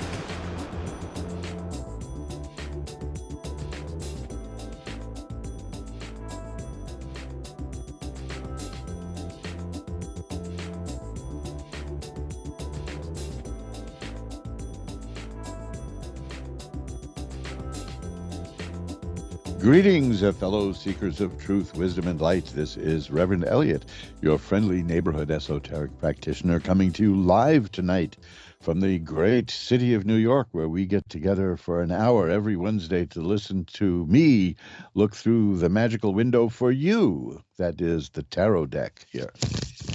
That's shuffling up the cards there. That's we're going to be looking through tonight to find out what's going on in our lives, what's going on around the corners of reality, what's coming up in the future, and what we can do about it. Now, that's something I used to talk about quite a lot, but I don't think I've mentioned it in a while, which is people want to know why you bother looking into the future.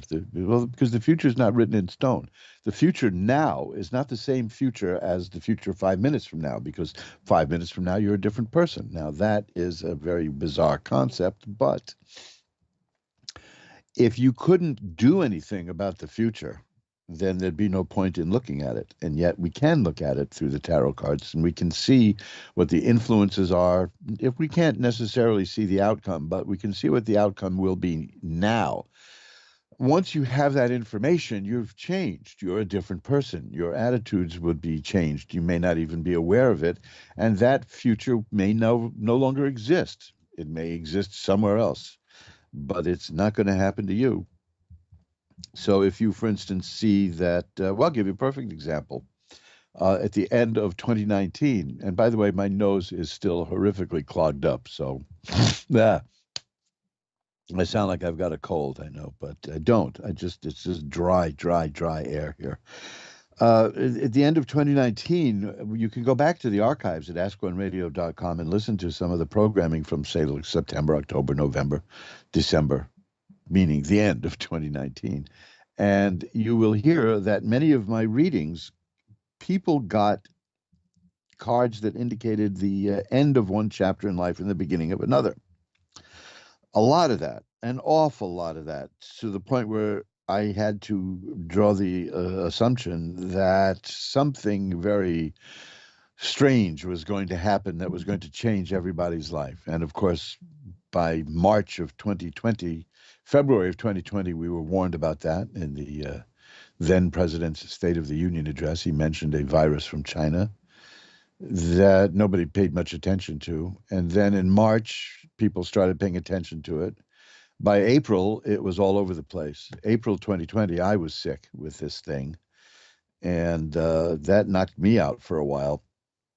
But everything got shut down, as you know, and I'm not going to go into the any political delving into was it right, was it wrong. The answers to that are quite apparent right now. But at the time, let's face it, this was a virus that nobody had ever contracted before.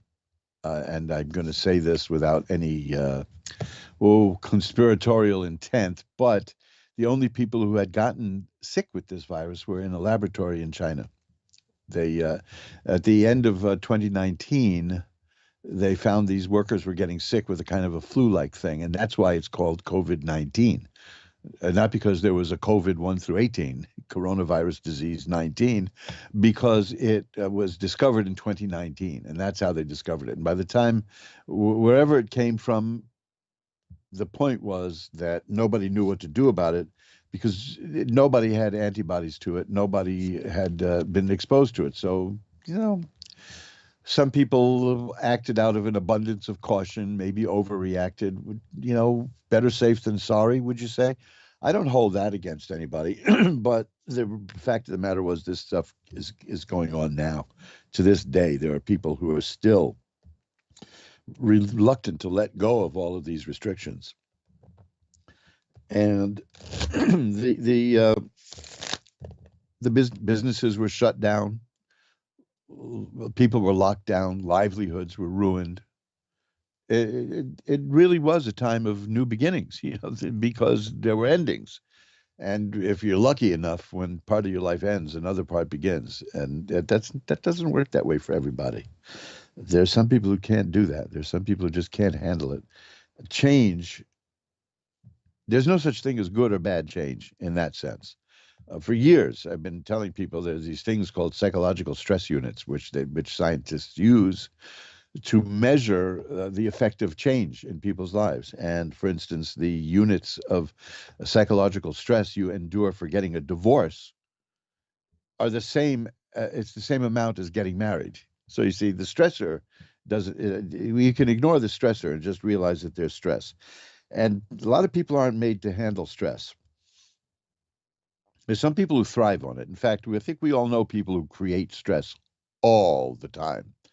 It's highly addictive, stress, because of the chemicals that your body releases under stress. And to throw an entire population into a state of panic and stress is a very irresponsible thing to do if you don't have, let's say, an overriding reason to do it, and do it temporarily. Because, for instance, I'll give you the Cold War as an example. The people who were in power spent years getting people terrified of the Soviet Union, when the Soviet Union could barely make enough toilets for their own population, and they were terrified. I go into this in my book. Reverend Elliott explains it all, because it almost destroyed the presidency of President Eisenhower when the Soviet Union put Sputnik, the first man-made satellite, into orbit. People here were going berserk because they felt that the evil people over there were going to control the world from outer space. Well, of course, the president, Eisenhower, didn't really react to it at all, because he knew what all presidents at the time knew, was that was a practically bankrupt country, and the money that it took them to put that thing up into space, and the resources it took to do that, was about all they had. So he didn't react in terror and panic. But to this day, I mean, there are still people to this day who are terrified of the Soviet Union, and there is no Soviet Union. So you got to be very careful when you scare people.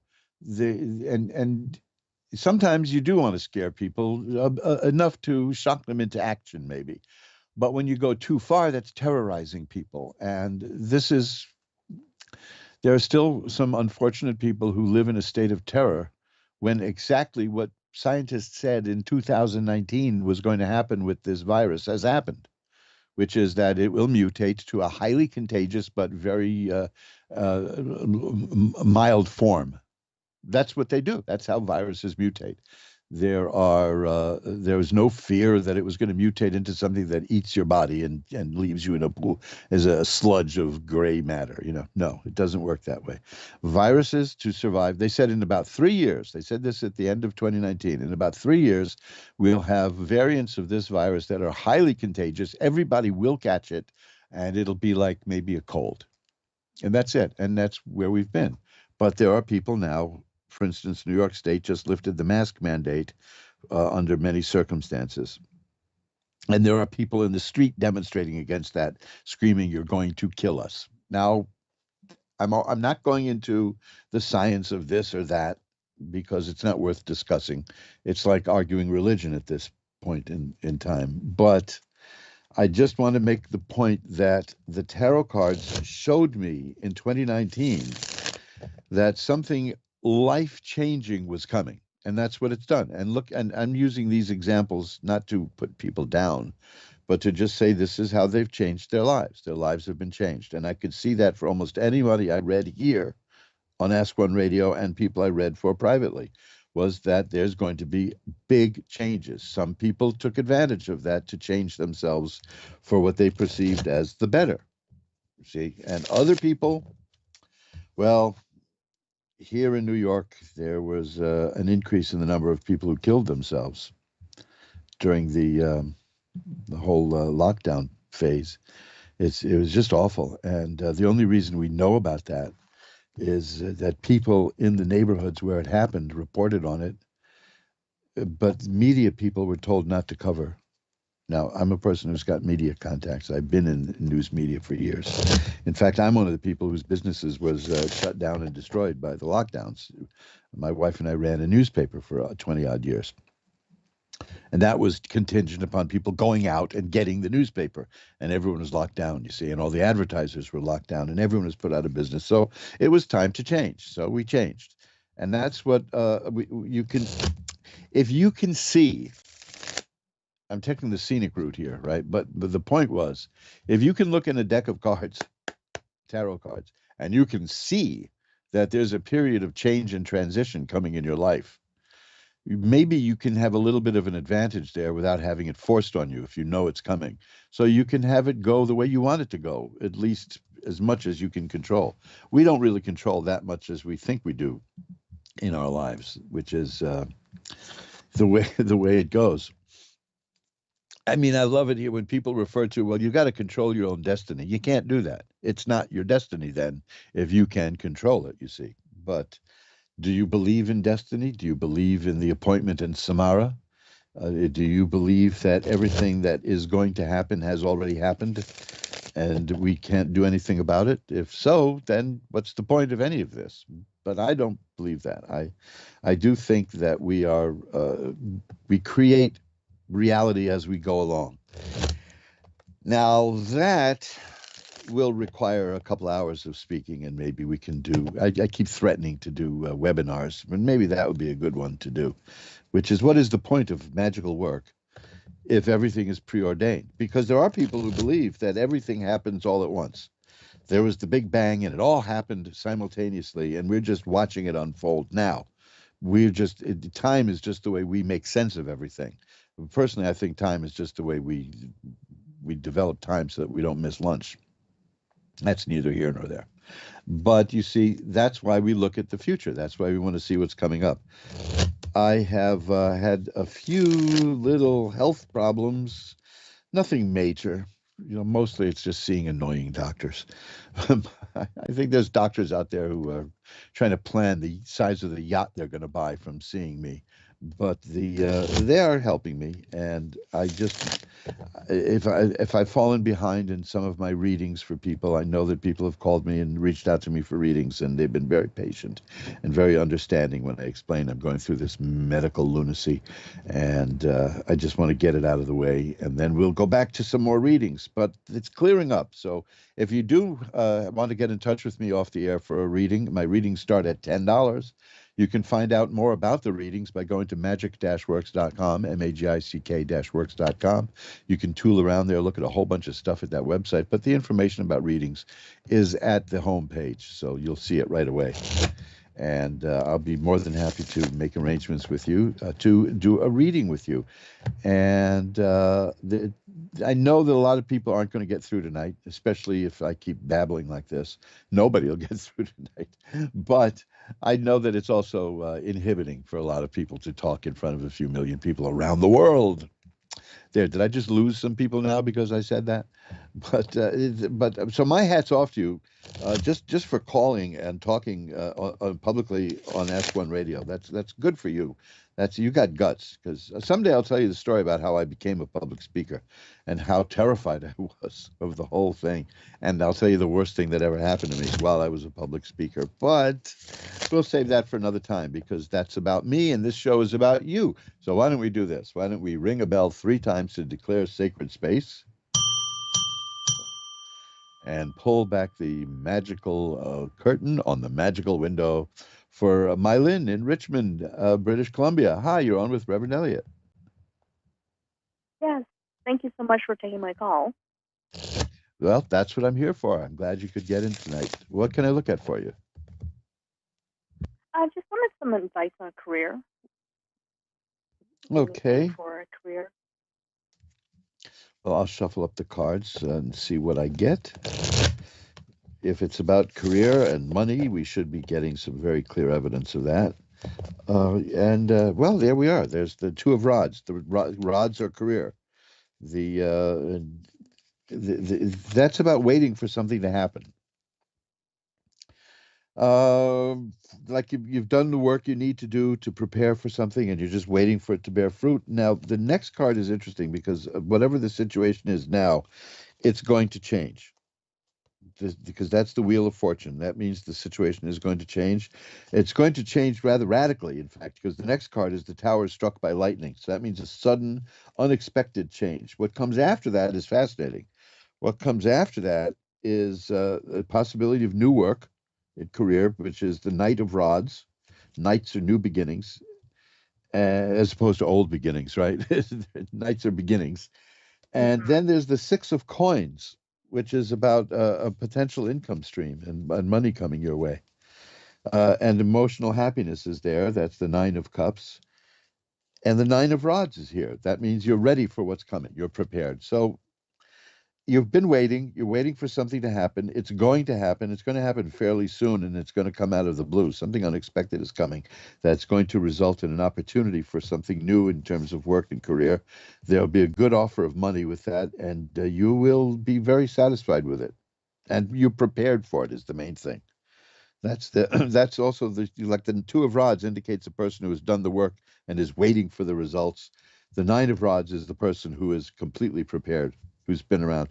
That person sometimes on some decks has a bandage on her head, meaning you've been through the battles of life and you're still here and you've succeeded. So yeah, I'm seeing good things coming your way in terms of work. The situation that you're in now will change, and it'll change for the better. Okay. So is there like a timeline that you can see Well, that might happen? it's in the works now, and I'm making that judgment because the Wheel of Fortune is here, which is about change, and the Tower of Struck by Lightning is here, and the two of those both indicate change, and together it shows that it's going to happen really fast. So it's coming soon. But the main thing is you're prepared for it. Here's the Page of Rods. Again, that's the pages are beginnings also, but the real appearance of it. I mean, the knight in the court cards is the theoretical appearance of something. The page is the physical reality of it being there. So yeah, you're definitely going to get an offer of some sort or create one yourself, but there's going to be a new career line opening up for you, and it will be very good for you. You'll be happy at it too. It's going to be emotionally fulfilling and financially fulfilling too. Okay. Oh, wow. Sounds amazing. Thank you so much for your time. Yeah.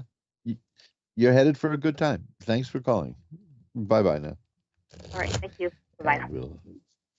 Bye-bye. We'll shuffle up the cards. And you're listening to Reverend Elliot's Magical Window, where I sound like that kid in the fourth grade who always had a cold and had to blow his nose. It's so funny because I'm sure that given, as we were talking about, everybody is health conscious, or rather disease conscious. I sound like I'm sick, but I'm not. I checked with the physicians and they assure me it's dry air.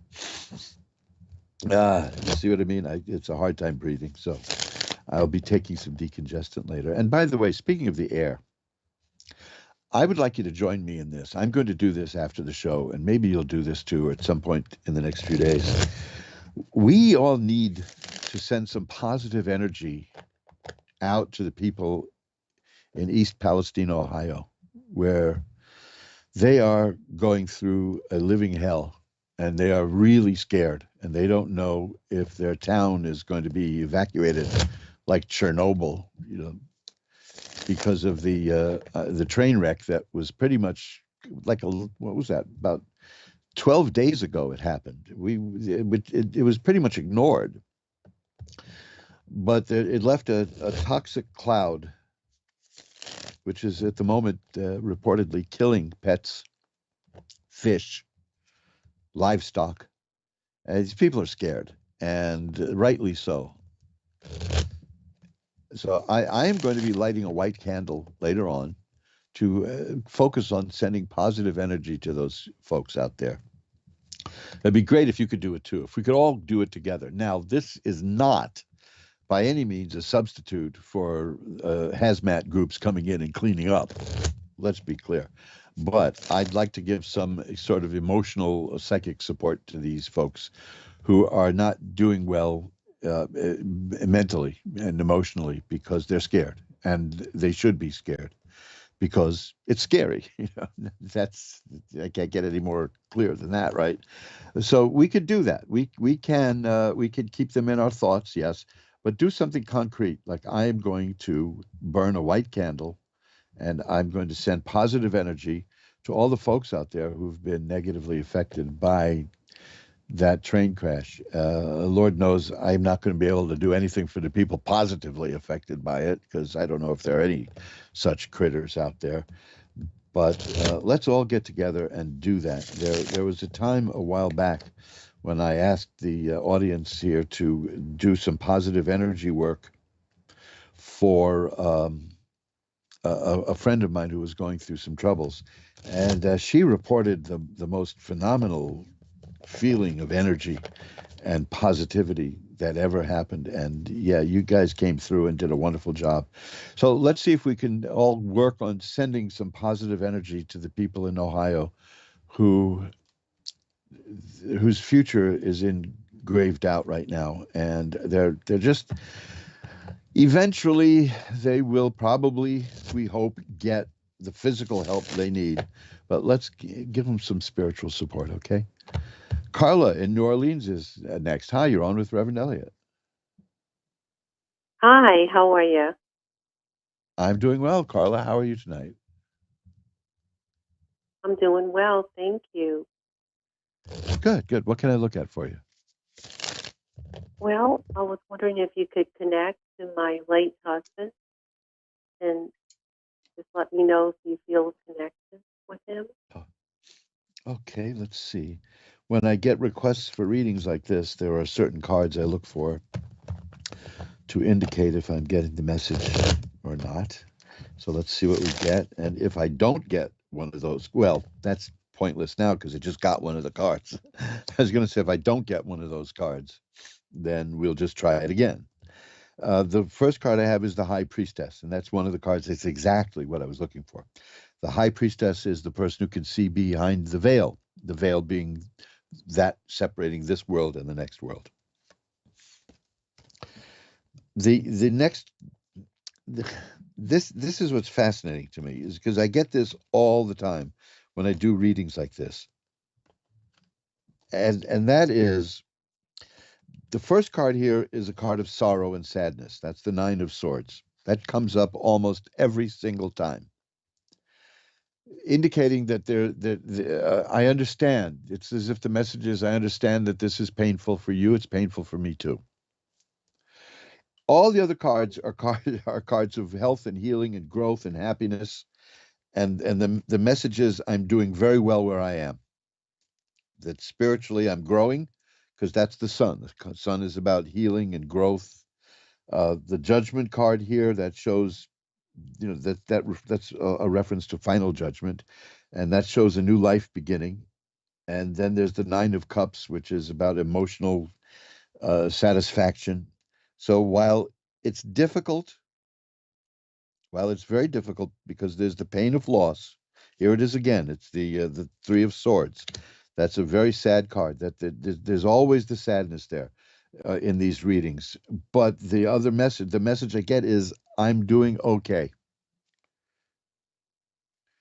Now, here's an interesting one. It's the Hermit card. And the Hermit is a card that shows a person who's watching over other people, has a lantern and guides people. I would say this is saying, I'm watching, I'm there, I can see. Okay? Okay. Right. Well, thank you. Appreciate it. So the message that I'm getting through here is the sadness and the pain and loss and sorrow, and saying that, but spiritually I'm doing fine, and I'm watching. Okay. Thank you. All right. Have a good evening. Thank you. Bye bye now. Let's shuffle up the cards again. You guys have been keeping me busy. I've been going back and forth to the post office, mailing mailing books out to people.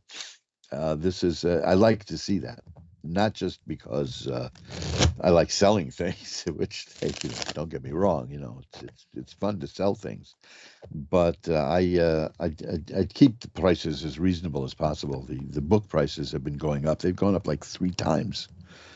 I mean, the cost for my making the books, but I try not to raise the prices. We've had postage increases. I try to keep the prices this pretty reasonable. And I always let people know that you can get any books that I have for sale, with the exception of the tarot book. And I'll tell you why later. You can get that for 15% off with a special code if you buy it direct from the printing plant, which is, see, the price at Amazon is higher.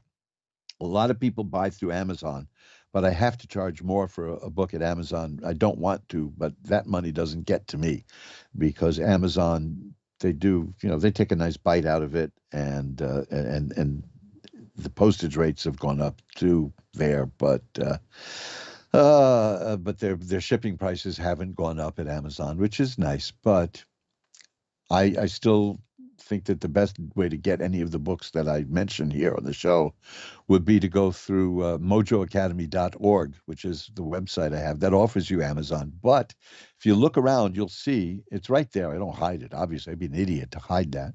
You can get it right from the printing plant. You can get any of these books, except the tarot book, as I said. You can get any of these books for 15% off. And I strongly recommend doing that. That's the best way to do it. The reason you don't get the tarot book is that if you get it from the printing plant, you would only get half the book, in a sense, because the whole book package has a CD with it that has tarot readings on it that illustrates points in the book. If you want to learn about tarot, and I don't mean just like this card means that and that card means this and here's what I mean. If you want to have a holistic approach to tarot and read about my adventures in tarot and get all the basic information anyway on top of it, I do recommend that book, Reverend Elliot's Magical Window, which is dedicated to you, the Ask One Radio audience, because you inspired me to do it. I strongly recommend that book. It's a fun book, and it'll teach you a lot of stuff about tarot. And you can do what I do, and then you can replace me and leave me destitute. Yeah, go ahead. That's gratitude for you. But you bought the book, you're entitled to do it. It's called Reverend Elliot's Magical Window. You can find it at mojoacademy.org, and you can find it at amazon.com. And it's, as far as I know, it's the only book that comes with a CD of actual readings. I suppose today people would do that, play it on a computer. But I may have to switch that and make it have it come with a thumb drive, because I don't think people use CDs that much anymore. Well, Ginny in California is on. Hi, you're on with Reverend Elliot. Hi, how are you? I'm doing well, aside from a clogged nose that's more annoying than it is anything else. Oh, doing fine. Sinus allergies. Yeah. Oh, let me tell you, I had no idea what allergies were like until some years ago. I had pneumonia. And then I found out that one of the side effects of having had pneumonia is it leaves you with allergies. And I was thinking, what the heck is this? People go through this all their lives? Oh, yes. Oh, bad. Oh, yes, yes, yes. Bad news. Just another example of a selfish guy who doesn't give anyone any thought until it happens to him, right? No, you just don't think it can happen to you until it does. That's selfishness has nothing to do with it, I don't feel. Well, I'm just glad that I got by without getting killed by pneumonia, because the doctor. When I had pneumonia, and the doctor turned to me and said, in front of my wife, she says to me, "There's every reason to believe that you'll pull through." And I took what little breath I could manage, and I said, "Don't tell me that. Tell her that. Tell me I'm going to be fine." if I die, I won't hold it against you. You know. So, but yes, but that was the bad part of having pneumonia is that it left me with allergies. The good part about having pneumonia Right. is I can recognize pneumonia when it comes, and it came at me 2 more times in my life, and I was able to nip it in the bud real fast. It's not fun. Oh, So okay. anyway, enough about my nose. What's going on with you? What would you like me to look at?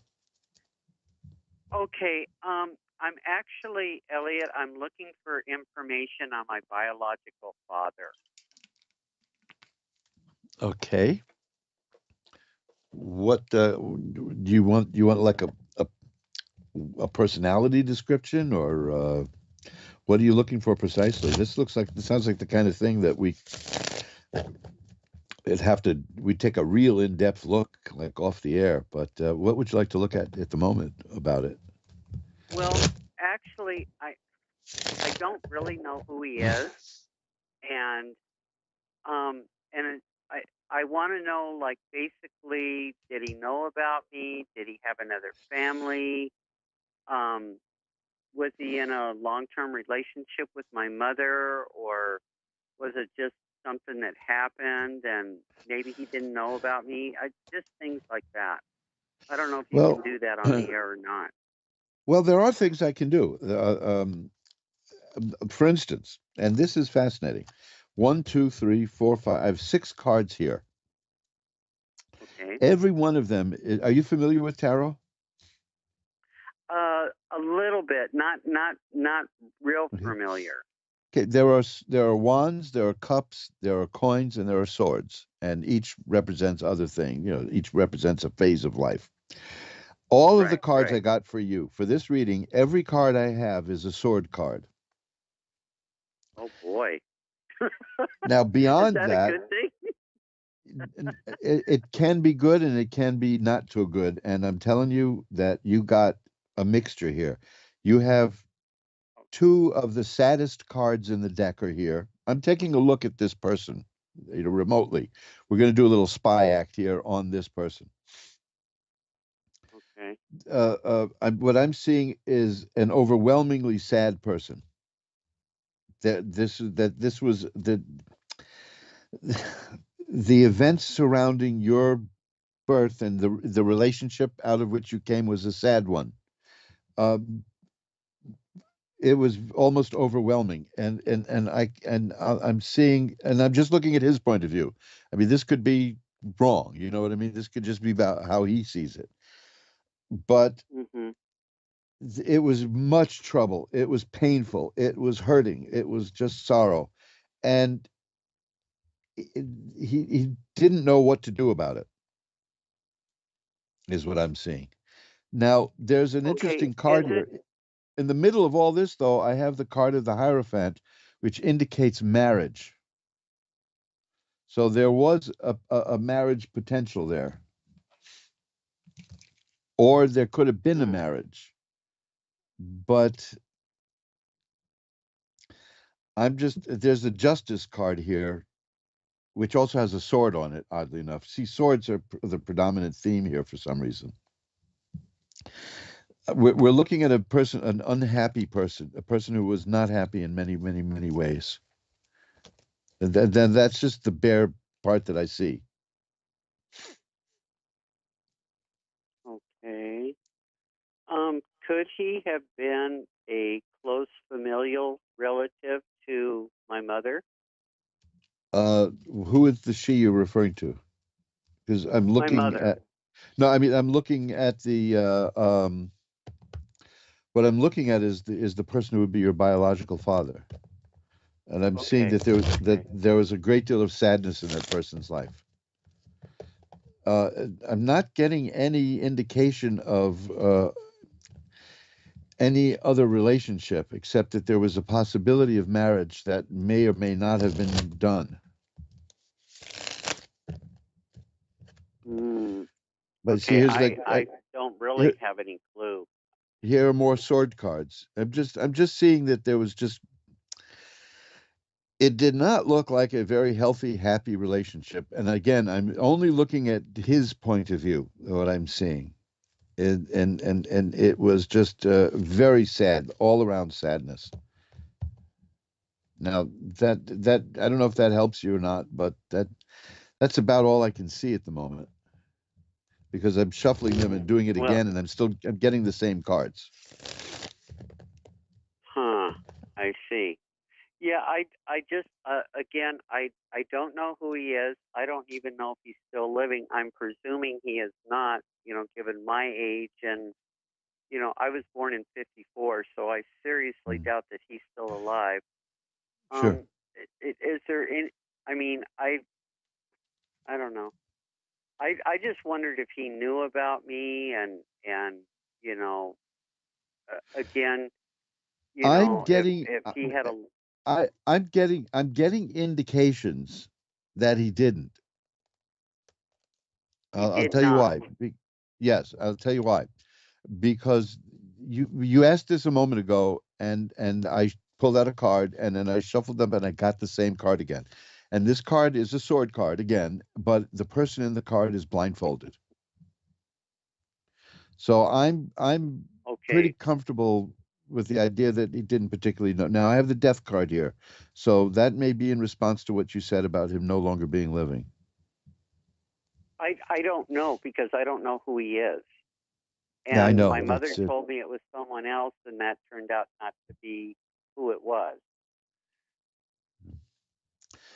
Well, Through there's family DNA. secrets for you. Yeah. Yeah. Well, Well, yeah, that's this what is. happens when you, yeah. Okay.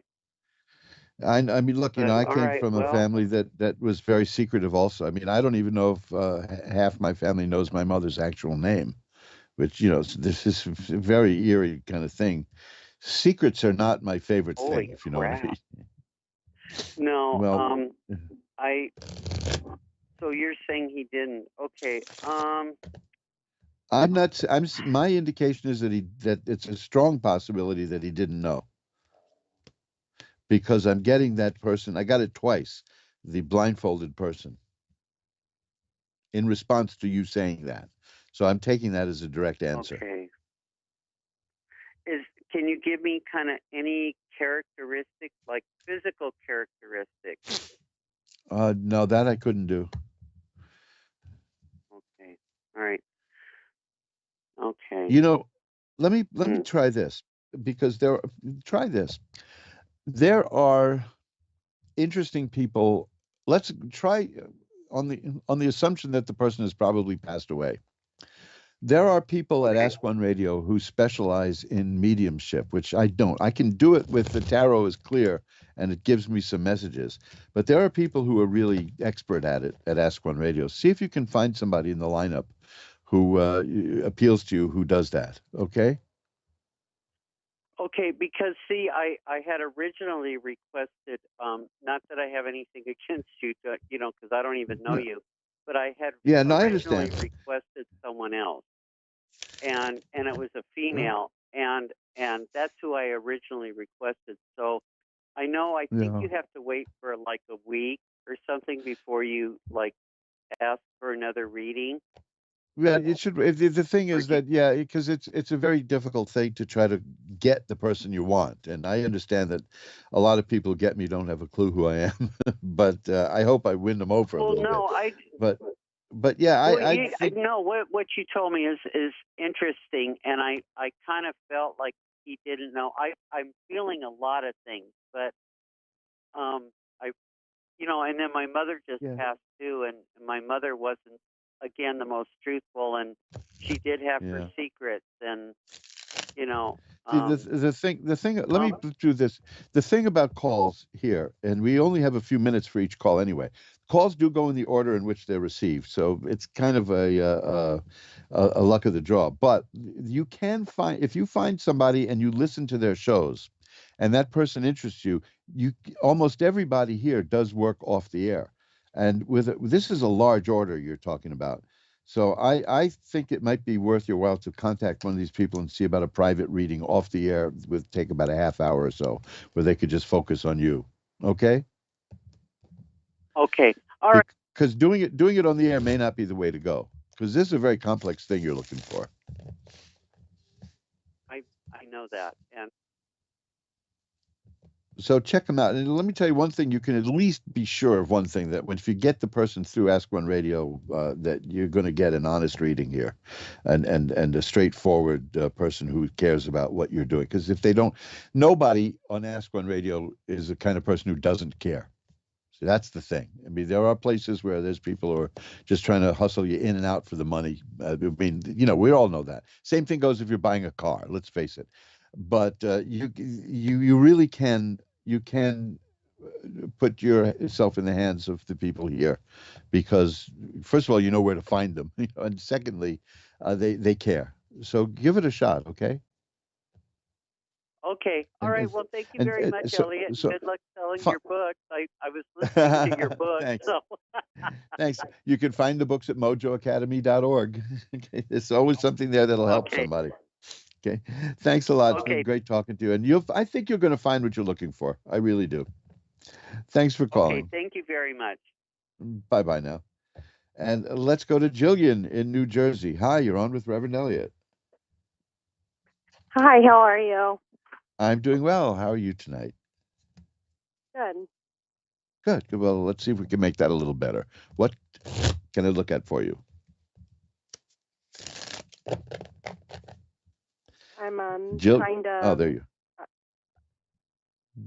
I'm kind of looking into any messages from my mom. She passed away 3 years ago unexpectedly, and we're still in the process of figuring out things of what could have happened, and I just felt her around, like a lot around me in the beginning, and I haven't, and I just needed some any guidance or anything you can help me.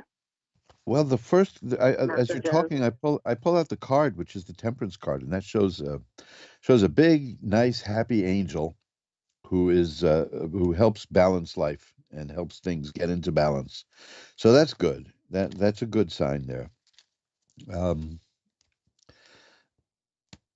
The this is just remarkable, because this happened in almost every reading I do, which concerns a person who has passed, and to see if there's a message, I get this card, which is the Sun, which is a card of health and healing and growth and happiness. So if the message is saying, I'm here, I'm doing fine, and you'll be fine too, is definitely the message here. The Temperance card shows me that this angel is going to help bring you balance back. You're feeling unbalanced ever since it happened. It's only been 3 years, right? That's you're talking about a lifetime together, and then 3 years, that's nothing, right? So you're still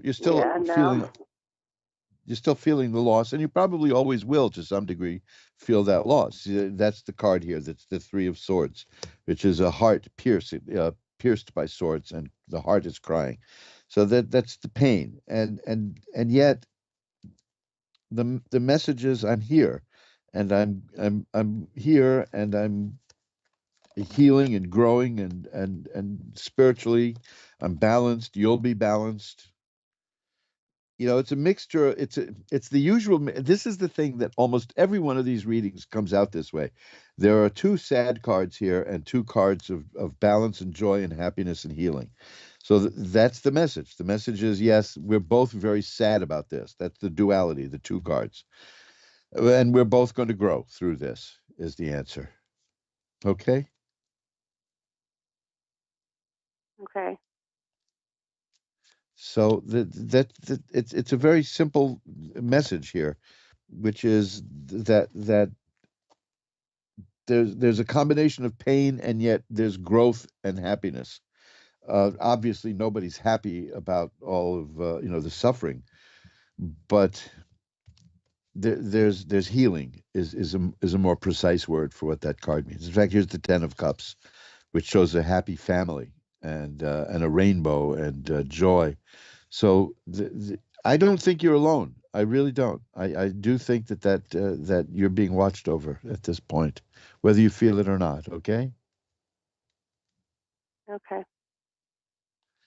I'm going to light a white candle for you to send you positive energy at the end of the show, because that could help the spirit contact. And let me know if you hear anything, if you feel anything change. Okay. Okay, thank you. Bye now. Let's shuffle up the cards. These are very strange readings. When I started doing them, I couldn't understand why I keep getting the saddest cards in the deck and the happiest cards in the deck, and that still happens. I remember the first time, I never even tried to do a reading like this until somebody at Ask One Radio here asked me to do it. And ever since then, I've been doing them, and it's always the same. It's always the same. One time it was different, actually, and that was a very, very personal and painful message, so that I told the person that I would rather tell you off the air. And we did. We talked in private about it a day later.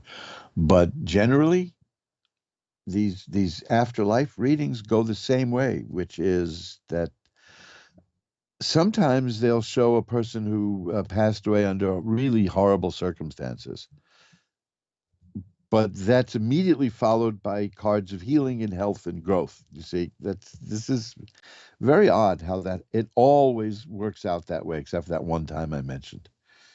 It's almost as if the spirit message is that it's okay, that this is part of life. This happened to me. There's really nothing we can do about it at this. We're all going to face that journey. That's for sure. I'm not exactly thrilled by it, but who knows, when I get to be a touch older, perhaps, maybe I'll be ready for it. I don't know. I mean, it's we can all agree that there are people taken too soon from us. Sometimes there are people in our lives I've known people in their 90s and they left a big gap. You can enjoy that you were with them, but still, that's how it goes. Let's see if we can get another call in. That's how it goes. Isn't that very surprising, right? Let's see. Let me see if I can. We have one more call here. Juliet in England is here. Hi, you're on with Reverend Elliot. Yeah, hello. Hello, how are you today?